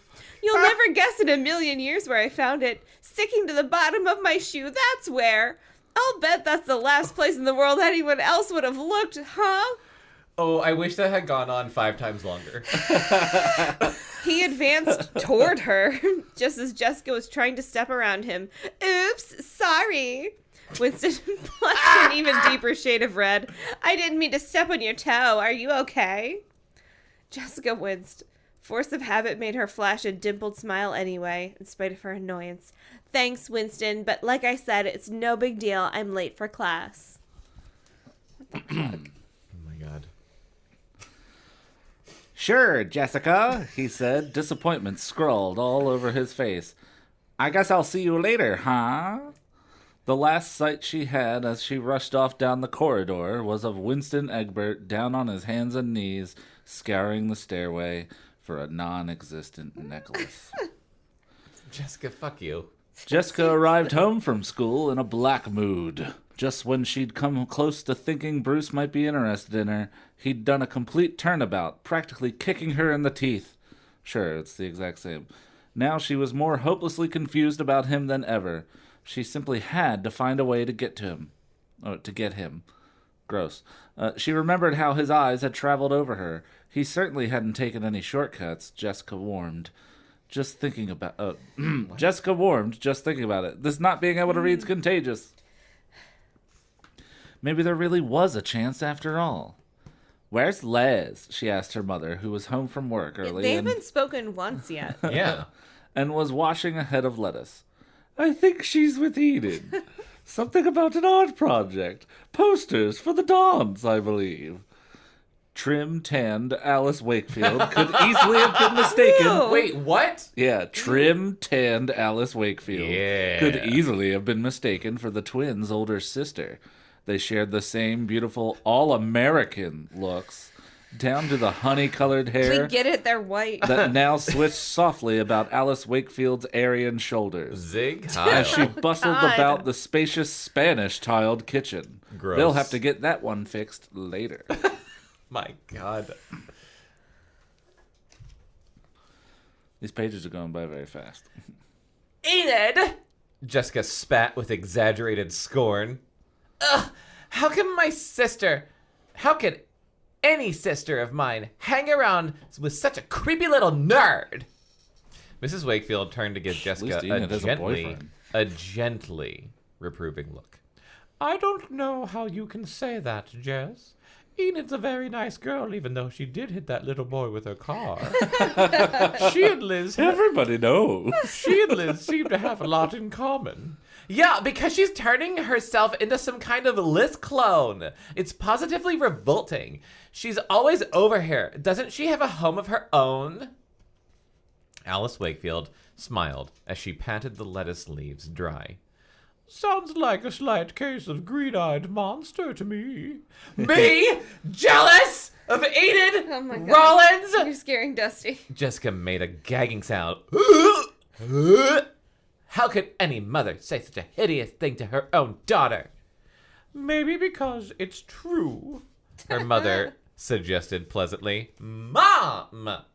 Well, Liz has been spending a lot of time with Enid. You certainly don't see her as much as you used to. It's her business if she wants to associate with creeps, not mine. I mean, if she doesn't mind ruining her reputation by running around with that twerp, why should I care? Yeah, why should you? Good question, honey. Would you hand me the potato peeler out of the second drawer? That's it. Did I tell you Steve is coming home and bringing Tricia over for dinner tonight? Is that the hot brother? The hot brother and the trashy girlfriend Yeah. with the drunk father. Now I'm remembering everything. Oh, do well, not hold remember that on. at all. Yeah, we're going to go over it, Remember, I think. he didn't want to date Tricia because she was trash. We're going to go over it. Oh, good. Trisha Martin was her brother Stephen's girlfriend. Although he lived in a dorm at the State University, which was in a nearby town, he came home a lot, mostly because of Trisha. Most of the time, Jessica was horrified that her very own brother was dating a girl from one of the worst families in town. But at the moment, she was too preoccupied with thoughts of the social suicide Elizabeth was committing to give it half a second's notice. Liz can see who she wants, Jessica repeated. She scowled as she reached into the basket of cherry tomatoes on the sink and popped one right into her mouth. Right. She can make friends with a one-eyed hippopotamus for all I care. That's very open-minded of you. Don't eat all the tomatoes, Jess. Save a few for the salad. She can hang out with 10 one-eyed hippos if that's what she wants to do. It's positively none of my business. I agree completely. I fucking love this mother right now. Her mom's just like, can you hand me Yes. the potato peel? Stop eating all my food, Jessica. I asked you. My mom would be like, still waiting on that potato peel. I have asked thrice now. If she'd rather be with Enid Rollins than me, why should it bother me? I have tons more friends than Liz does. Anyway, after all, I was the one who brought Enid home in the first place. Jessica didn't like to admit it, but it was true. Brought her home like a lost dog. Look who I found outside. She hit a kid with a car. What? Jesus Christ. Yeah. And was the one who was that kid. brought Enid home in the first place. Yeah, what? Jessica didn't like to admit it, but it was true. Enid had preferred Elizabeth's company to her own. To Jessica, that was simply unforgivable. She burst into tears. Darn Enid Rollins, she thought. Oh my god. Oh my god. I hate Jessica so much. They should give her some redeeming qualities, but there are There's fucking none. zero. None. She is a truly... just- It's realistic. Like- Some people are just terrible. yeah, she's a reprehensible But this character. is a book for like kids and teens. It's an important lesson to learn. Darn Bruce Patman too. She didn't need either of them. Everyone Bruce knew Patman that she 2, could Patman get. Returns. Good one. Thank She you. didn't need either of them. Everyone knew that she could get practically anyone to follow her simply by lifting her finger. Was it her fault that Enid and Bruce were blind to her charms? Alice Wakefield laid a Yes. comforting hand on her sociopathic daughter's shoulder. She was used to such tempests from her younger daughter, younger than Elizabeth by 4 minutes. From the time she was an infant, they had been as frequent and usually as short-lived as clouds passing in front of the sun. Well, have you ever She's heard of just rainy like- season? Like, come on. Sobbing and eating cherry tomatoes. Don't worry, honey, she said. No one could ever replace you as far as Liz is concerned. Excuse me. I should hope not, Jessica stormed. I'm the best friend Lizzie's got. Especially when I betray her. Right? Then what are you getting so worked up about? Nothing. Absolutely nothing. She bit into another tomato and ended up squirting a red jet of juice and seeds down the front of her very favorite pink Angora sweater. Just like, what's that guy's name from Lord of the Rings? Denethor. Denethor. Just like Denethor. Ruined! Jessica shrieked. It's ruined for good! Mrs. Wakefield sighed as she handed her daughter the sponge. Well, in that case, I suppose we could always have it for dinner, since that was the last tomato. In a rage, Jessica fled upstairs. She headed straight for Elizabeth's room and flung herself down on the bed. Dumb. She preferred her sister's room to her own, since it was always much neater. I was just Oh my God. fucking. I mean, I guess that my was God. obvious. What were you laughing at, Becca? I just read John's notes. And the first few things that made me laugh were the exclamation points after the names. Like, you're announcing characters in something. Jessica Wakefield, super bitch! And then, Did I put exclamation points? yes! Jessica Oh my God. Wakefield, exclamation point, super bitch, God, exclamation good. point. Elizabeth Wakefield, exclamation point, and then you just wrote better twin. I guess that was too boring for an exclamation point.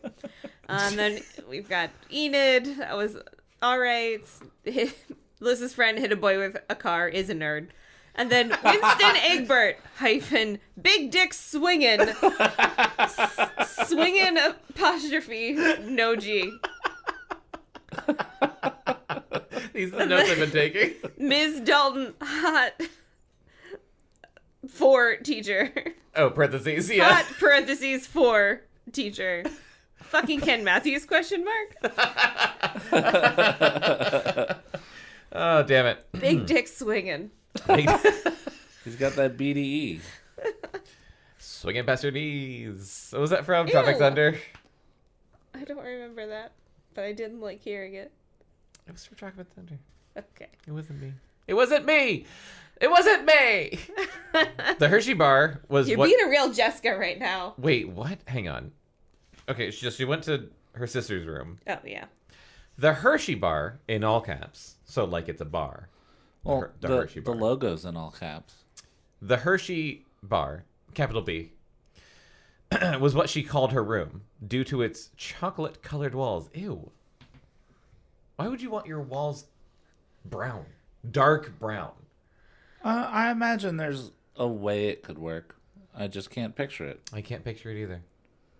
All right, if you're listening and you have a good example of a chocolate brown colored wall that works, I mean, like if it went more towards like a maroon. but that's not what I'm Maybe saying. some green accents. So Yeah. there's no green or maroon in a Hershey bar. It's chocolate colored walls. Well, maybe it's a Hershey bar that for some reason has M&Ms in it. She likes those CC cookies. Fucking asshole. As it looked in Elizabeth's immortal words, quote, like a cross between a mud wrestling pit and the bargain table at Kmart. That's depressing. Wait, that was Jessica's words or Elizabeth's? Elizabeth's words. Of her own room? Of her own room. The poo room. It looked, in Elizabeth's immortal words, quote, like a cross between a mud wrestling pit and the bargain table at Kmart. Okay. Just move on because I Moving can't on. process this. It wasn't fair, Jessica fumed. Elizabeth was going to the dance with Todd Wilkins. Even Enid had a date with Ronnie Edwards, who was so blinded by love that as head of the dance committee... Oh, dance committee. Like, not like head of the...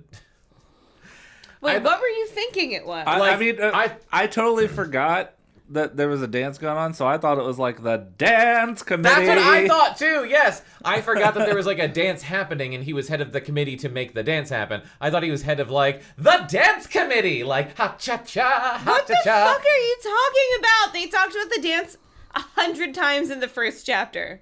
Yes. The fall dance. Yes. Yeah. The king and queen. Yes. Yeah. You're right. And you thought it was just an irrelevant dance committee that he was on. Yeah, I thought he was head of the dance committee and he danced the shit out of everything. You're dumb. You're dumb. Yeah. I've never Yeah. claimed to be otherwise. Yeah. You've heard me read this. You Oh know my I'm not God, smart. He can't read. When will we be done? In 30 minutes. Oh, God. The end of this chapter. He'd probably swing 1,000,000 votes her way, ignoring the fact that she could have had her pick from any one of half a dozen boys if she'd wanted. Jessica refused to be consoled. Then, out of the corner of one wet eye, gross, she glimpsed a piece of paper sticking out from under the bed. Uh-oh, Chekhov's letter. It looked like a letter. Chekhov's letter. Being naturally curious. I thought you were going to go into like a textbook definition of what that meant. Being naturally curious and having absolutely zero scruples when it came to reading other people's mail, that's the most important part of this, she snatched it up. Dear Enid, she read with a sudden voracious interest. This is how she finds out the secret. Been so down lately. Should I read this as her or as Nick Cage? Read it as her reading it to herself. Been so down lately. I can't seem to get my head on straight the way you have. I can't stop thinking about the past and trying to figure out how all of it snowballed so quickly. It's like the time we... Oh my God. Ran over that kid. It's like the time we took all those bennies, and before we knew it, Bennies! we were cooking along in the GTO, doing 80 or 90... ... A smile. I have a stupid question. What's a GTO? What That's kind the of- car. A Pontiac. But I know it's a car, but what kind of It's car? a Pontiac. It's a... It's like a sports car, right? It's like it's a like- muscle car. It's a muscle car, yes. Okay. That's what I meant to say. It's a muscle car. What's a... It's a Benny's What's a Benny? benzodiazepam. It's a muscle relaxer? Well, No, Bekah, you're much cooler than me and Jonathan are because I had no idea what That this. doesn't I make knew it me was a cool. drug. But No, benzodiazepams are for anxiety. Oh, it's so like the Klonopin, Klonopin, yeah. Xanax, that type of thing. Okay, so they're downers. They were high on They're Bennies. sleepy drugs. Yeah. Oh, that's a cool car. Quaaludes for I'd teens. be high in that car. That looks fun. Guys, let's buy a GTO and take a bunch of Bennies. and like kill some kids. I've got some. Kill some kids. Oh, We'll shit. just give them Look at concussions. the It'll be 66 one. forgivable. Yeah. Oh, damn. It's fucking hot. So, like, It honestly... looks like the death proof car. Like, I know I've said this before, like my first car ever was the 81 Volkswagen Scirocco, and I would love Yeah. to have another one of those one day. I would love to have a Scirocco one day just to have it. It's such a fucking death trap. It's so rickety. Like but all I want to do is drive that car around. But like if I ever get to the point where I'm like middle-aged and like have a So bunch soon. of all right. That's not. He's only like what, a year older than us. That's not Two. that funny. Two, Chris. Two. I'm I have an early 2 years older. birthday. I've thought about like after watching like Death Proof and that kind of and like John Wick, I'm just like, having a muscle car might be kind of awesome. Like if I'm gonna do the thing where But I'm like- do you know that's literally a midlife crisis thing? but I don't want to. Is I'm not there saying, something like a chemical in your brains No. that makes this happen? but I don't want like a new muscle car. I don't want like a new Mustang or some shit. Like I think it'd be cool to have like It Like- still counts still counts as a midlife midlife crisis. car. Yeah. What if I'm not having a crisis? I'm just leaning into it. Having a midlife intentional awesome decision. Yes, thank you. And an MLAD. I feel like I'm a lad. I You feel want like to have a I malad. want to have a malad. I feel like And, because you guys don't have kids and you both would enjoy it, I don't think it would count under that regard. Yeah, that's my thing. Is if But I had a muscle car, all intents and purposes, you would be like, what a dumb car. You'd be like, let's go out in that fucking car. yes, yes. No, she'd be like, Let move, me drive Yeah. that fucking she'd car. be Let like, me move drive that over, car." bitch. I'm driving. Yeah. See, It would be doesn't- her midlife. It doesn't. Yeah. See, it could be. You know what? It could be our midlife. Our midlife midlife crisis. crisis. No, no, no. Now it's our just sweet and malad. mushy. Our midlife. I don't like that. Our midlife I don't awesome like the decision. I don't like malad. It sounds like our tiny baby boy. No, Malad. it No, sounds that's wrong. Chris. Yeah, that's me. Tiny baby boy. Uh, Oh Z, boy, that's can me. we move on? anyway, A smile crept This is a slowly great episode. across Jessica's features as a plan shaped itself in her mind. Of course it did. She's just doing like a Grinchy smile. Yes. Jessica's heart shrank 3 sizes that day. All right. We'll do one more chapter. What? I thought we were done at 3. No. I said we're done in 30 minutes. No. She folded the letter, tucking it carefully into the back pocket of her jeans. She would, she would have put it back, of course, before Elizabeth discovered it was missing, but that was no problem. Wait, what? But that was no problem? What? Whistling under her breath, Jessica started back downstairs, heading for her father's den, where he kept a small Xerox machine for copying legal documents. Oh, yeah, he's a lawyer, right? I guess. So she's she's gonna gonna go copy the letter? Xerox the fucking letter. Chapter 4. Literal blackmail. Yep. Jesus Christ, Jessica.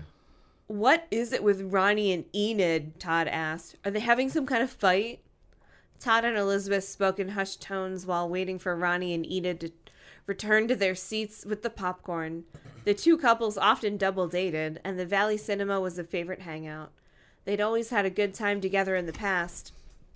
But that night, Elizabeth, too, noticed that something was off. Ronnie does seem to be acting strange, she admitted. She didn't want him to know how truly worried she was for Enid, worried that somehow Ronnie might have found out her secret. I feel like a lot of the time words are missing that I think should be there, and then my brain halts. She'd promised Enid she wouldn't tell, and that meant Todd, too, even though he was her boyfriend, and she felt closer to him than anyone else. Todd, too. This time it's personal. That one laugh on. It was really dumb. All right. Okay. Elizabeth looked over at Todd, more grateful than ever that he was hers, despite all the devious plots Jessica had cooked up in the beginning, in the first book, to keep them apart. Jessica had wanted him for herself, and Elizabeth could certainly see why. Todd was one of the best-looking boys at Sweet Valley High, besides being its hottest basketball star. He was tall and lean, with brown hair that curled down over his forehead and that kind of deep, coffee-colored eyes you could drown in. But the best thing about finally him... someone with brown eyes. But the best thing about him was that he didn't give a darn whether he was popular or not. Didn't He give a was hoot. he was friendly with whomever he wanted to be friendly with, and he avoided people he considered snobs. Ooh, I like bet he and Jessica get along really well. No matter how popular they might be. Well, wasn't he the one that Jessica lied about? Yeah, With the date rapey stuff? I think so, Yep. yeah. In that way, he and Elizabeth were alike, and she knew that she could tell him anything that was bothering her, and he would have understood. What was his voice? Todd? Yeah. Sounds like a Todd. Did you notice he didn't hold her hand during the movie? Todd noted, giving Elizabeth's hand a reassuring Boys squeeze. don't fucking notice that shit. Absolutely you wouldn't not. notice that. Absolutely not. If Especially not as a teenager. If we were in a movie right now with another couple and they weren't holding hands, I would just be like, that movie was great. Yeah, I'd be watching the fucking movie. Yeah. I wouldn't fucking know at all. Seemed kind of funny, since he's usually all over her. She nodded. You know how possessive he is. Poor Enid. She really looked upset. I just hope Ronnie's not on one of his jealousy trips again. Remember the time he got mad at her for talking to that guy at Guido's? She was in the hospital for a Racist. week. All she was trying to do was make sure he didn't put anchovies on her pizza. It's crazy, Todd said, shaking his head. If you love someone, you should trust him, or her, or them. Ronnie was a surfer, right? Was he? I think. Sounds right. Seems pretty dumb to get all worked up over nothing when you could be having a good time, brah. Like us, you mean? Elizabeth leaned close and brushed the side of his neck with her lips. Fucking hot. Todd kissed her softly in response. Fingers went in places. She felt a tightening in her chest and her loins as she imagined what it would be like to lose Todd. Oh, okay, never mind. Sploosh. To lose her what now? To lose Todd. Her heart went out to Enid, who had 1,000 times more reason to worry, what with the vehicular almost homicide. I hope Enid's all right, she said when she spotted Ronnie making his way down the aisle alone. Maybe I should go up and check. Yes. She found Enid in the Be bathroom, nosier. Jesus. dabbing at her eyes with a paper towel. Enid, Channel what's your wrong? sister a little bit. Enid, what's wrong? Elizabeth asked like an idiot. Enid shook her head. I don't know. Ronnie's been acting like a different person all night. It's like he's a million miles away. Her eyes held a tortured expression. Oh, Liz! Do you think he knows? Elizabeth. Maybe it's something else, Elizabeth suggested not too hopefully. A family problem. You mentioned his parents were divorced. Because his mother was fooling around with another man. Enid supplied bitterly. I'm sure it's not easy for him living alone with just his father. Maybe they're not getting along. You should really talk to him, Enid. It might be something he's afraid to tell you. Yeah, like he wants to break up, only he's afraid I won't give him back his frat pin. Priorities. Ronnie wouldn't do that. He loves you. But even as she said it, Elizabeth didn't feel very sure. To Ronnie, loving someone means absolute faithfulness, Enid said. If he suspected for 1 second that I'd been writing to George, it would be the end. He'd never forgive me. Chris is trying to take a picture and he fucked it up. Well, no, my brother asked me to grab a package that's on the porch, and so he just didn't even know. My boobs aren't in this, right? I don't believe so. I think Okay. the book's blocking everything. Okay, good. Hang on, I can. It would be I'll the say end. wearing a Don't touch me. t-shirt. Yeah, but there's still you held that camera awfully high, and this is a V-neck. If he suspected for 1 second that I'd been writing to George, it would be the end. He'd never forgive me.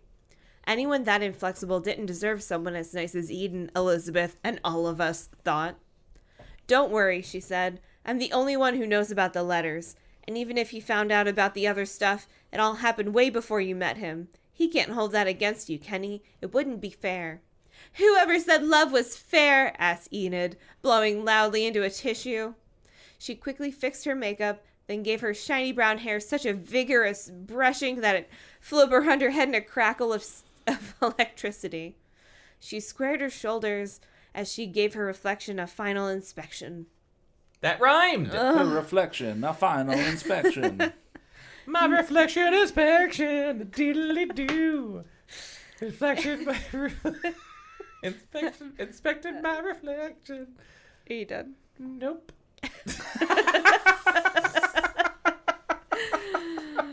Oh shit. Maybe I'm just imagining things, she said in a small voice. Maybe Ronnie's just in a bad mood. I was just gonna say, maybe I'm just imagining things. Maybe I'm just imagining things. That's one of my favorite go-to character voices. Is the It is fun to do. Elizabeth hoped she was right. And then, 3 little stars to show that time has passed. I look terrible, but it's fun. all right. Riding home after they dropped Elizabeth off, Elizabeth and Todd, Enid felt as if the gap between the bucket seats of Ronnie's Toyota had suddenly become the Continental Divide. She'd been hoping his silence was due to the fact that he felt uncomfortable about talking in front of Elizabeth and Todd, but he was acting just as distant now that they were gone. "Where are we going?" she asked him when they passed the turnoff for her street. "I thought we could park for a while," Ronnie replied in a neutral tone. Nudge, nudge. Glancing at his profile, silhouetted against the amber glow of a streetlight, Enid felt a surge of hope, a surge in her loins. He wanted to be with her after all. She longed to reach over and thread her fingers through the curly reddish-brown hair at the nape of his neck, but she resisted the impulse. Even though it was clear he wanted to be with her, she still sensed something was wrong. Ronnie found a place up on Miller's Point, a favorite Sweet Valley parking spot that overlooked the town. Already there were 4 or 5 other cars parked, and judging from the steaminess of their windows, they'd been there a while. You know, like most things that don't exist in real life. Make out wait. point. I have a small story about that. So one time I was dating someone and he forced me basically to break up with him, but we still planned to see a movie. So we went to see that movie and it was terrible. But then after Shocking. the movie, we were in the parking lot in his car and I was crying because we were talking about how we just broke up, but the windows got all steamy. And then, like, the security came over to knock on the window because they poor obviously thought we security were guard. fucking. Oh my And then God. we put the windows down and I was crying. Oh my and he God. was just like, It's like, oh God, I wish you guys were fucking. Oh my So God. That's the story of that. I have to That's ask. hilarious. I have to ask, what movie did you see? Gothica. You know, like, Oh, that's probably the funniest thing that you could have romantic, said. that romantic comedy. That's Gothica. probably. I don't know if you could have picked a better. That's Movie. the story though. Oh shit, that's great. That really happened. My first date that was a disaster was to go. That wasn't a first date. I know, but I'm. Okay. I'm That was the saying, last like, date. That was the last date. It's the last date. Well, we're on the subject of like awful dates with movies. Yeah. My first date ever with a girl that involved both of our families with us was to see Tim Burton's Planet of the Apes. I That's don't know just like if an I ever all-around- saw that. Ooh, it's bad. It's very bad.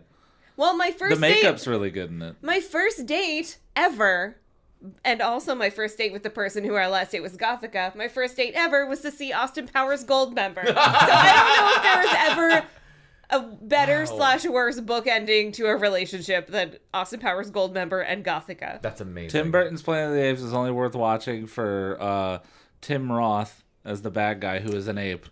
Acting through so no. much makeup, but like doing a surprisingly yeah, really he- good No, job. He Tim was Roth doing is God's gonna- work. Yeah. Yeah. And Paul Giamatti as an orangutan. Oh my god, I What forgot the he was in that. And it's such perfect casting. and just Mark Wahlberg being Mark Wahlberg. I mean, it's a terrible movie, but there is a few gems in it, like the scene where they sneaked Charlton Heston into the movie in ape makeup, saying about the humans, damn them all and to he's hell. he's doing like an anti-gun message, which is hilarious Oh my because he's God. not anti-gun Yeah. at all. It just makes me think of like how they ever got old ass Charlton Heston to like sit through hours of fucking makeup to be in that piece of shit movie. Ronnie didn't waste any time. He lunged at Enid immediately after he switched off the engine, kissing her so roughly she was left gasping for breath. Wait, what? And they're parking. What's Oh. the big hurry? She attempted to make light of it, even though she was trembling when she'd finally managed to untangle herself from his crushing embrace. I really I don't like where I don't this is like- going. I really don't like where this is going. Is, I is do there not. like a date rape quota in every Yeah, one of these I books? don't. I or- don't like Ronnie at all. Enid felt a growing sense of alarm, as did all of us reading that. Ronnie had never acted like this before. Usually he was gentle, never pushing. Usually he was gentle. You know how fucking jealous he is. Maybe he was on the bennies. Never, never pushing. That would make you that would gentle. fucking chill him out. Yeah. I don't know about drugs. Never pushing things beyond the limits she set. Tonight he was acting uncontrollable. Something was terribly wrong. We haven't done Ronnie's voice yet, right? I was doing Surfer Dude. No, that was. Well, no, I Todd. just did it. Oh, you just You did it. did Surfer Dude for Todd. Sorry. I don't know what I'm doing. I'm trying to think of like a real piece of shit. Matthew McConaughey. Sorry. No, but that was the guy from the first book. Yeah, Oh, but yeah, yeah, yeah. we're doing. Well, we didn't do Batman either this time. Any date rapist is Any date Matthew rapist is Matthew McConaughey. Sorry, Matthew McConaughey, but you fucking made your bed. I feel like he wouldn't be able to put in enough effort to be a date rapist. All right, that's cool. All right. Sorry. Sorry. Maybe I'll just do a redneck accent. I don't know. Sorry, he muttered. He sat back and began fiddling with the tape deck. Loud, throbbing rock music filled the car. Beelzebub! Usually, he chose something soft and romantic, but this evening he obviously wasn't in that sort of mood. Ronnie, what is it? She blurted, "What's wrong?" He drummed his fingers nervously against the steering wheel, unable to meet her eyes. Well, I didn't want to tell you, but it's about the dance. Enid felt as if her heart were suspended in midair. What about the dance? I'm not sure I'll be able to make it. You see, I might have to work for my dad that night. He's going out of town, and he really needs someone to look after the store. And now we know Ronnie's secret. He has to work that night. Oh, gee, Ronnie, that's too bad. Enid felt sick. Ronnie's father owned a small all-night supermarket, but Enid knew he could have called upon any one of half a dozen people to replace him. Ronnie hadn't even bothered to come up with a halfway decent excuse for dumping her. It doesn't really sound like he's dumping her. It just sounds like he's saying, I can't take you to the dance because I have to work at my dad's store. Yeah. But also, he's a fucking loose cannon, and please let him dump you. The hot pricking sensation behind her eyes warned that tears were dangerously close. She fought them. She was determined to hold her head up, not to let him see how much he was hurting her. Yeah, well, I'm sorry about it, Enid, but you know how it goes sometimes. Anyway, I'll let you know for sure one way or the other in a couple of days. He thinks he's letting me down easy, Enid thought. Easy? This was agony. She imagined the scene so many times, but now that it was actually happening, it didn't seem real. Enid shivered, suddenly feeling very cold and alone. She longed for the warmth of Ronnie's arms around her, even if he was acting strangely. She tried once again to make believe it was only her imagination. She wanted to put everything back the way it was, to pretend Ronnie loved her the same as always. In her desperation, Enid felt herself begin to weaken as Ronnie's arms tightened around her again, his lips moving against hers with a hard, unrelenting pressure. Oh. But something inside her wouldn't let go. No, this isn't the way! What? She stiffened I'm a and pulled Mandalorian! back. Right? This isn't the way. Ronnie, please, can't we just sit here and talk for a while? She pleaded. What about? He sounded cold and defensive. It was on the tip of her tongue to tell him right then and there, to blurt out everything that had been building up since the first time she'd gone out with him. Waiting for Chris to get back. I had the party. Here's the book. Did she It's say a- do the book? It's got I said, here's the book. It's a real bummer. Right or left? Left. But somehow, she just couldn't get the words unstuck from her throat. I don't know. Just talk. Heard anything interesting around school lately? Heard any rumors about me? Miss Dalton's fucking that kid Ken. You mean the latest about Ken Matthews and Miss Dalton? Wait, really? What about them? Oh my she God. asked. I can't believe you haven't heard. I write this. It's all over school. They're having an affair. No fair. I like that you went back to the surfer dude after I went clearly hardcore redneck. Yep. His name's Ronnie. And they're in California. Ronnie could be the name of a dirt ball in a. I had a friend named Ronnie. He wasn't a dirtball or a surfer kid. Good for Ronnie. I mean, one's preferable to the other. Jonathan. I really hope the mic picked up that chair squeak. Me too. Holy shit. If for anyone who maybe if it didn't, my chair just went. I don't believe it. For a moment, Enid forgot her own despair. Miss Dalton wouldn't do a thing like that. How do you know? Ronnie challenged. People do crummy things all the time. Crummy.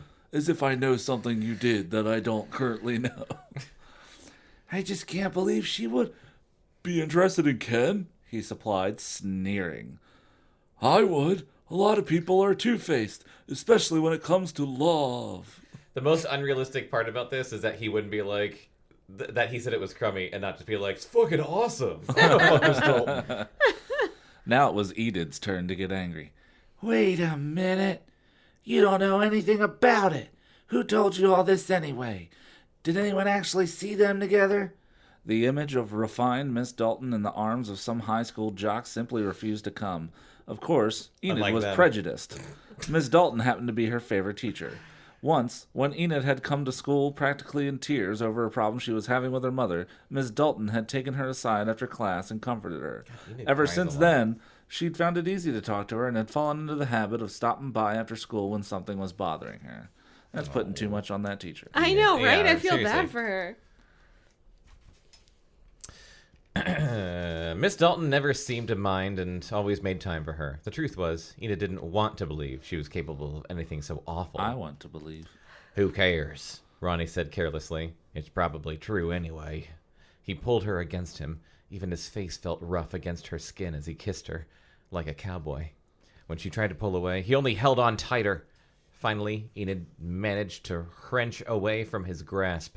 She twisted away from him, facing the window so he wouldn't see that she was crying again. Hot tears dripped onto the hands she held tightly clenched in her lap, so tightly her fingernails dug into her palms. I don't enjoy reading this. What's the matter? Ronnie growled. I don't rate up there with old Georgie boy. You're not gonna give me any of the same stuff you're giving him. Enid gasped, as if she'd been punched in the stomach. How do you know about George? What difference does it make? The fact is, I know. His eyes narrowed with scorn. I know a lot of things about you I didn't know before, Enid. I know, for instance, that you're not as pure as you'd like me to believe. Ronnie, don't! Enid put her hands over her face, unable to meet his eyes. He hated her. Oh, he really hated her. Take us home, Bekah. Do I have to do both? Yeah. He pried them away, forcing her to look at him. His fingers bit into her wrists, cutting off the circulation. You've been deceiving me, he hissed. I know all about it. Ronnie, please, you don't understand. Let me explain. Oh, I understand, all right. A lot of things. Like what an idiot I've been. All this time you were pretending to be in love with me. You were carrying on with someone else behind my back, writing him love letters. How could I have been so stupid? Enid felt as if her throat were being squeezed in a giant fist. She struggled against her sobs. Ronnie, please listen. George and I are only friends. It's true we used to date, but that was a long time ago. You've got to believe me. Why should I believe you? You've been lying to me all along, acting like Miss Goody Two-Shoes when the truth is you were hot and heavy with George and who knows who else. Finally, he'd gone too far. Giving a cry of anger, Enid yanked her wrist from his grasp. Okay, if it's what you want to think, if that's what you want to think, it's obvious you don't even care what my side is. Why can't you trust me a little? Trust? Ronnie sneered. Isn't that kind of a funny word for you to use, Enid? Especially when all the time I was trusting you, you were knifing me in the back. Forget it, baby. I'm taking you home. It's Chinatown. Forget it, Knifing baby. What is he, Enid- French Schneider? Enid couldn't believe she was hearing Ronnie speak to her like this. It was as if he'd turned from Dr. Jekyll to Mr. Hyde. Really, though? 'Cause Yeah, it really? Sounds like, Seems like what's he was the bad just one, Mr. Hyde? Mr. Hyde. It just sounds like Mr. Hyde and Mr. Hyde. Yeah, Mr. Hyde and Mr. Hyder. The nightmare she dreaded for so long was coming true, and it was even more awful than anything she could have imagined. Ronnie drove her home in stony silence while she huddled in the seat beside him, desperately holding in her sobs. One thought scuttered through her mind like a rat in a maze. You know how rats scutter. Doubling the blow of betrayal she felt. The letters. Liz must have told him about the letters. Oh no! Bum, bum, bum, bum, bum. Fuck Jessica. So yeah, I guess we're all thinking that Jessica told Ronnie, like off Yes. camera. Or see, I'm thinking she made flyers out of the letter. Oh, Like in Mean like Girls, in Mean and Girls. just distributed them. Yeah. Somehow Jessica's to 'Cause, blame I mean, for this. their dad is a Xerox. That Yeah. bitch. Oh yeah. I mean, because you could just Can they remember fax? what Did was she in just it. fax it to people? I don't Maybe. know, yeah, maybe. It is a rich She town. faxed it to a law There's firm. a and they're booming like, what the fuck is silicon this? business. They're like, why did someone fax me a teenage love letter from private school? Wow, this is a bummer. Are they also fucking sad? I guess the first one was insane. Well, it's just that one character, Jessica, is just so fucking horrible. She's so cruel and awful. She's a cruel, There's awful. no fucking reason for it. Nothing and redeeming. It's just this is the Game of Thrones of children's books. It really is. She's fucking Cersei. Oh my god, which one is Olenna Tyrell? Because that's But the thing is, it's like she's Cersei, but no one else even wants the throne. yeah, She Yeah. just wants Yeah. to keep killing peasants for no fucking Yeah. reason. yeah. It's like you're the only one that has a problem Basically, here. what Cersei did Yeah. when she was on the throne, anyway. So Other people wanted the throne. And it's I like mean, your own problems would be less if you just God. stopped Yeah. giving as much of a shit as you do. wow. Well, what a roller coaster. Very happy a character's Jeff Goldblum. Yes, That's gonna add Very- some enjoyment later very down happy the road. about that. It's funny, we're spending a lot less time with the twins. they still haven't Yeah. spoken in this book. They haven't spoken. They haven't spoken to each other. That's crazy. Their brother hasn't shown up. That's gonna Oh, be yeah. weird when he does. He's in town though, so he'll Yeah, he's probably in town. definitely Yeah, be growl here. noise. From them to him. Yeah, Yeah. like just about every fucking book we read. Turns out it isn't just Flowers in the Attic. It's all children. It's all young adult. It's all young novels adult. Yeah. Are rife with incest. Oh, God. Also, we should try to read a V.C. Andrews book No, at we some shouldn't. point. I What's mean, VC not. is that Flowers in the I Attic? think it's Flowers, in Yes. the, but like what else not did VC Flowers Andrews in the Attic. write? I haven't read any Is that a of the man or other a woman? ones. VC Andrews. We should figure out I whatever assumed a one's the woman. shortest one. We have Did we talk about doing a Judy Blume at one point? Probably. I think we have a Judy Yeah, Blume. but Judy Blume's like good, right? I think so. I think I a lot don't of know if I ever actually read Judy Like we read Blume's. bad books, though. I'm honestly, Well, I think Sweet Valley's also, really there's well there's a written. lot of people who would say Sweet Valley This High is is not good good. and I Christopher mean- Pike is good. I don't understand how anyone could say Christopher Pike's good, other than that one Columbo character. But like I'm in. That's just it. Like Sweet Valley's good enough. I'm invested. I actually I'm do super want to invested. find out what happens. I hate Jessica. This and Bruce Cavill are the high marks of this podcast for me. Well, yeah, Judy Blume was like, I feel like she wrote some really prolific young adult books, Uh-huh. but I never read them. Yeah, And they were all I feel like they just they always were all been from the punchlines for me. 70s. So I feel like it Oh, was books interesting. that like our parents read Yeah. that I feel like we should have read but didn't. We should read a Nancy Drew. Well, that's what I was gonna say. What? Yeah, what that would Hardy be Boys. cool. We've talked about that, and one of these days we really need to the go back. older, the better. We need to go back to like Gen X, like Jason. We had Jason, my brother, Yeah. on as a guest like last episode, and like the stuff that he read. It was like Alfred Hitchcock books or something. Well, there's the Alfred Hitchcock, like the Three Investigators books, but like yeah, Nancy Drew, Hardy Boys, all that kind of shit from that Yeah, era. because your brother's like what, 70 now? Yeah, my brother's like 105. Yeah. Yeah. I was being generous. I didn't want to. My brother's 11 years older than me, and it's basically, he's basically just a mirror for me into what my future is. That's upsetting. Or You're gonna run out of room. or reassuring. You're gonna run out of room.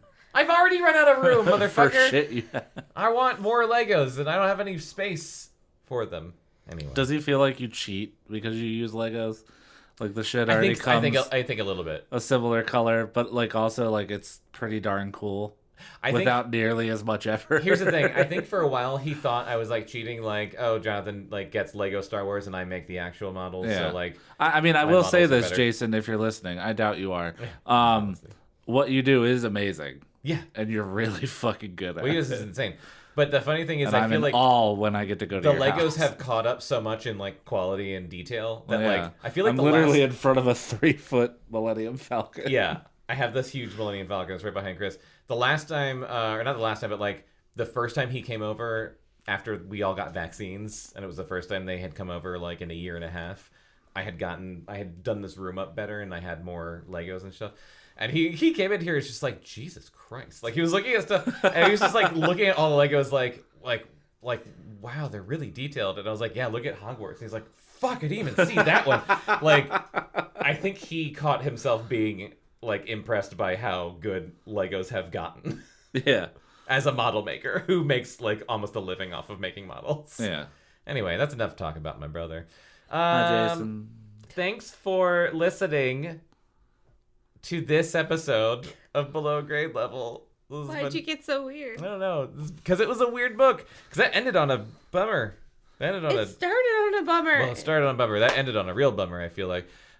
Tune in to see what happens next in this horrible, horrible world of teenage betrayal and Angst. and Game of Thrones politicalness. You can listen to all of our podcasts on things that you listen to podcasts on. There's Below Grade Level, The Sketchy Show, CD Reads, and Movie Club. And if you haven't checked out Pop Suck It Theater, go check out Pop Suck It Theater. Season 2 coming. Yes. It is coming. I don't want to put a time on it, No. Nope. No one wants to. but it is coming. It will be here. It will come. We have jobs, Yeah. people. And pandemic. Yeah, we have jobs and pandemic and Well, we could easily just blame it on the pandemic, we Yeah, do. and I'm going we, to. And we do. Don't take that from but me, also Chris. we got jobs. Delta variant. Yeah. Follow me at John Brack. Follow Chris at Chris Z Isn't Man, I Funny. wish books still were only $2. $2? It's $2.25. $2? Oh man. Well, this is like 35 years old. Shut up. Something like that. Anyway, thanks for listening. Tune in next time to find out what happens with Sweet Valley High. Bye. Bye. We love you. We love you. Bye. Below Grade Level is a Cactus Radio production. You can contact us at podcast@cactusrodeo.com. Subscribe and follow on iTunes, Stitcher, and Spotify, and follow Cactus Rodeo on Facebook, Instagram, and Twitter for more entertainment and updates. Doesn't look the same at Sweet Valley.